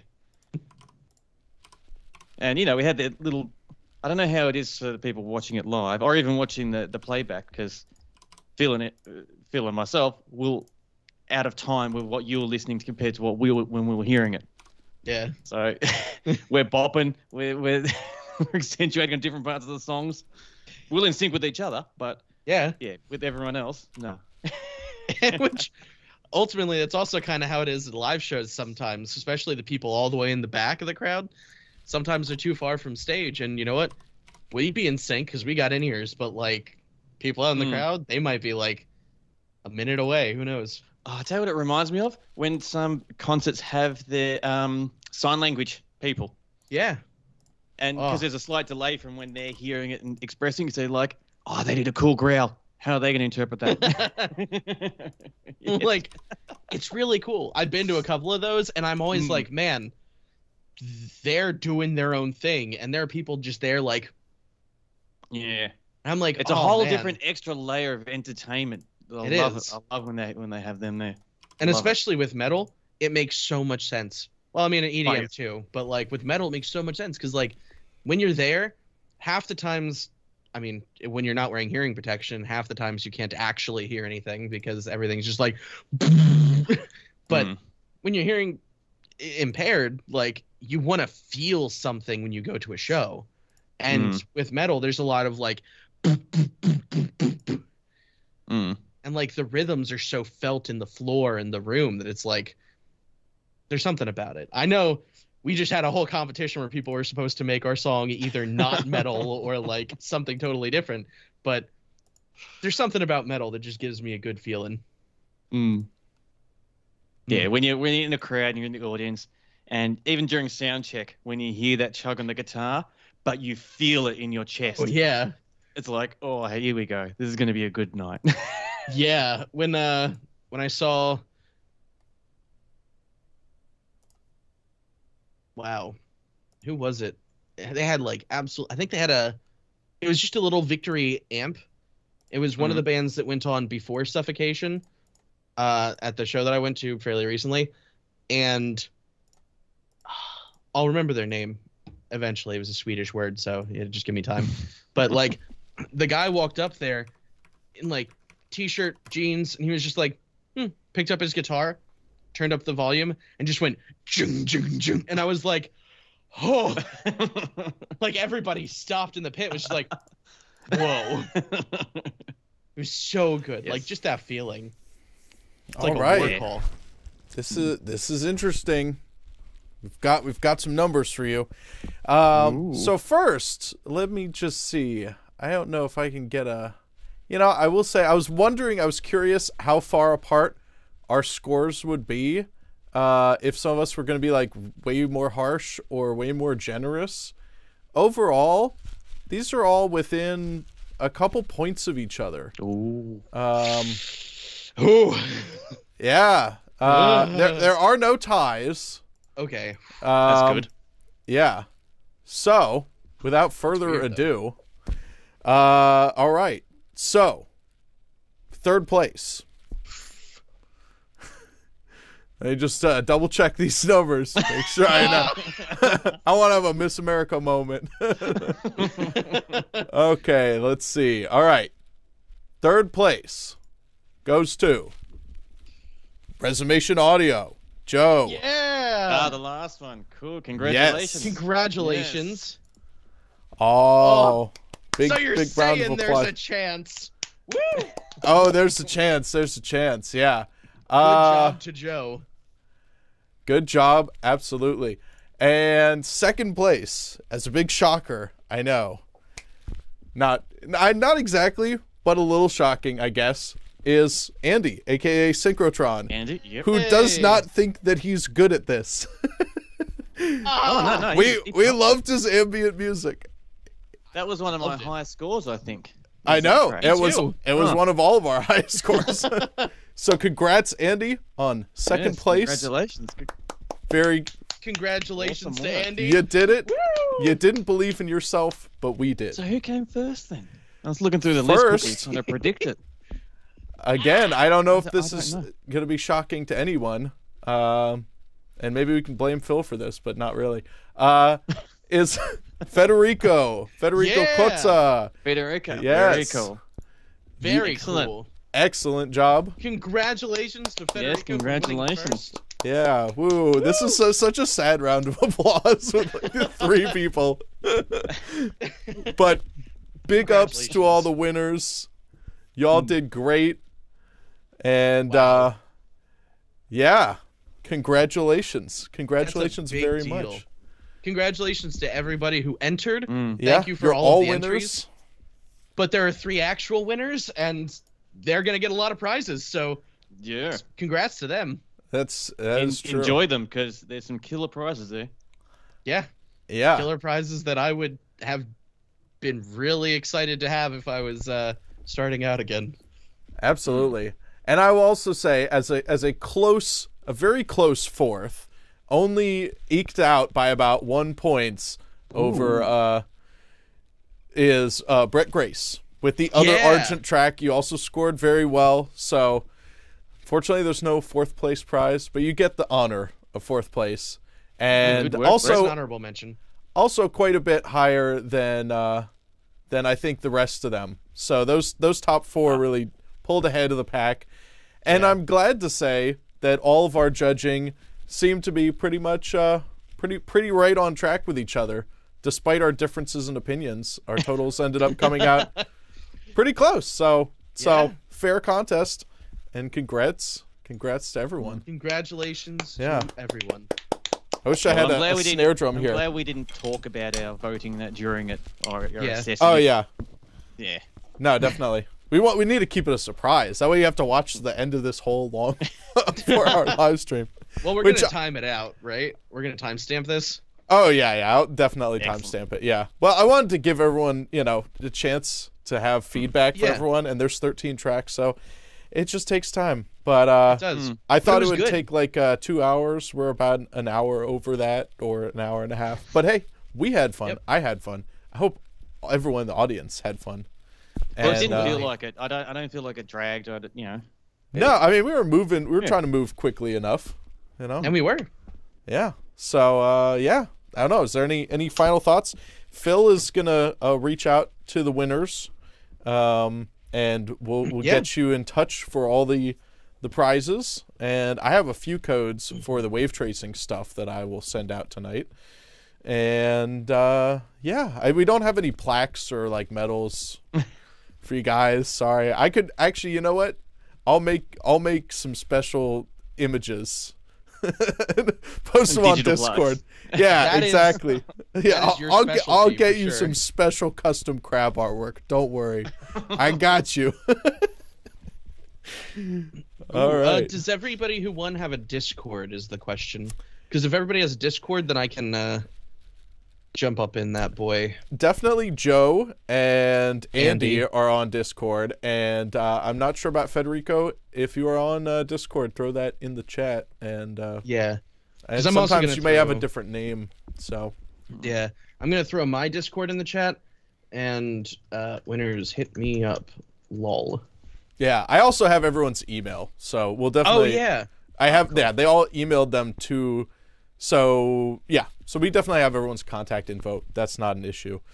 Cool. So Just yeah. making sure that doesn't fall through the cracks before we end this. Be No. like, oh, yeah.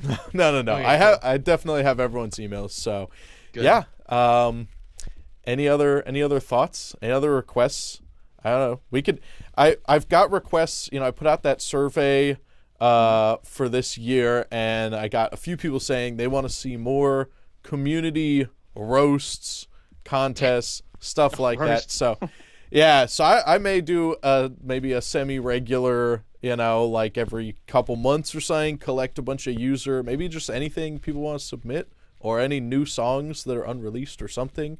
And I don't know about regular contest prizes. I mean, unless Phil, you're better with that. But also, if you guys want to, you know, do some more live streams in the future and roast people's submissions, then yeah, it may happen. There's no promises, but feedback for us is definitely always welcome on what you want to see more from us and what we can do to help entertain you guys or help you guys in any way. Because we need to hear it. And I really liked how you did that, Nick. How you put out a thing for your channel to go, what do you want from me this year? Yeah. I think that's really cool.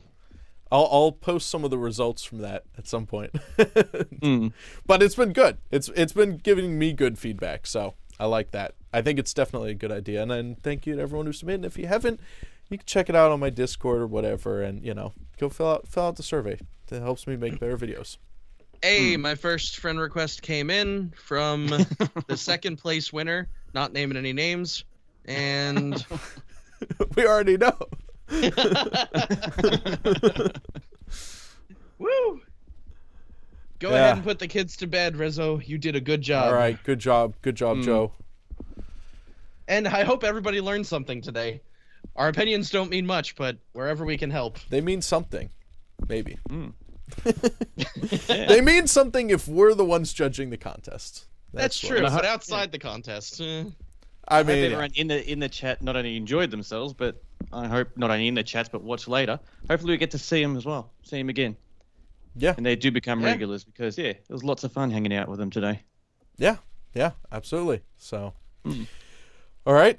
Any closing thoughts? You know, smash like, subscribe to my channel, subscribe to Phil, subscribe to Lee. And Lee is at the Metal Prognosis if you can't find him. So yeah, thanks everybody for watching. Actually, I'll write a quick comment and then people can just click on that if they want.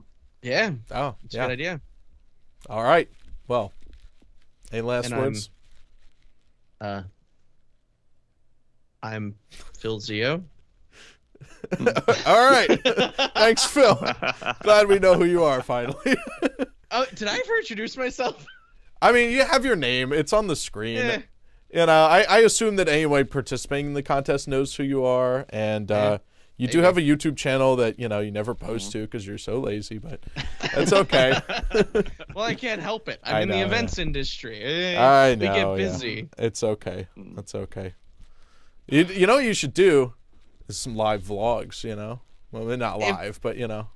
If I did that, my clients would... Well, like, the official client, they would be like, what are you doing on your phone? Get back behind the console. And I'd be like, oh, welcome to my job, everybody. I'm getting yelled at by people on stage in front of tens of thousands of people. This definitely violates my NDA, and the government is sending me to prison forever. And some of my clients do have NDAs, so what are you going to do? Yeah, okay. Maybe not a vlog channel, a lifestyle channel with Phil setting up speakers. I sit in a chair.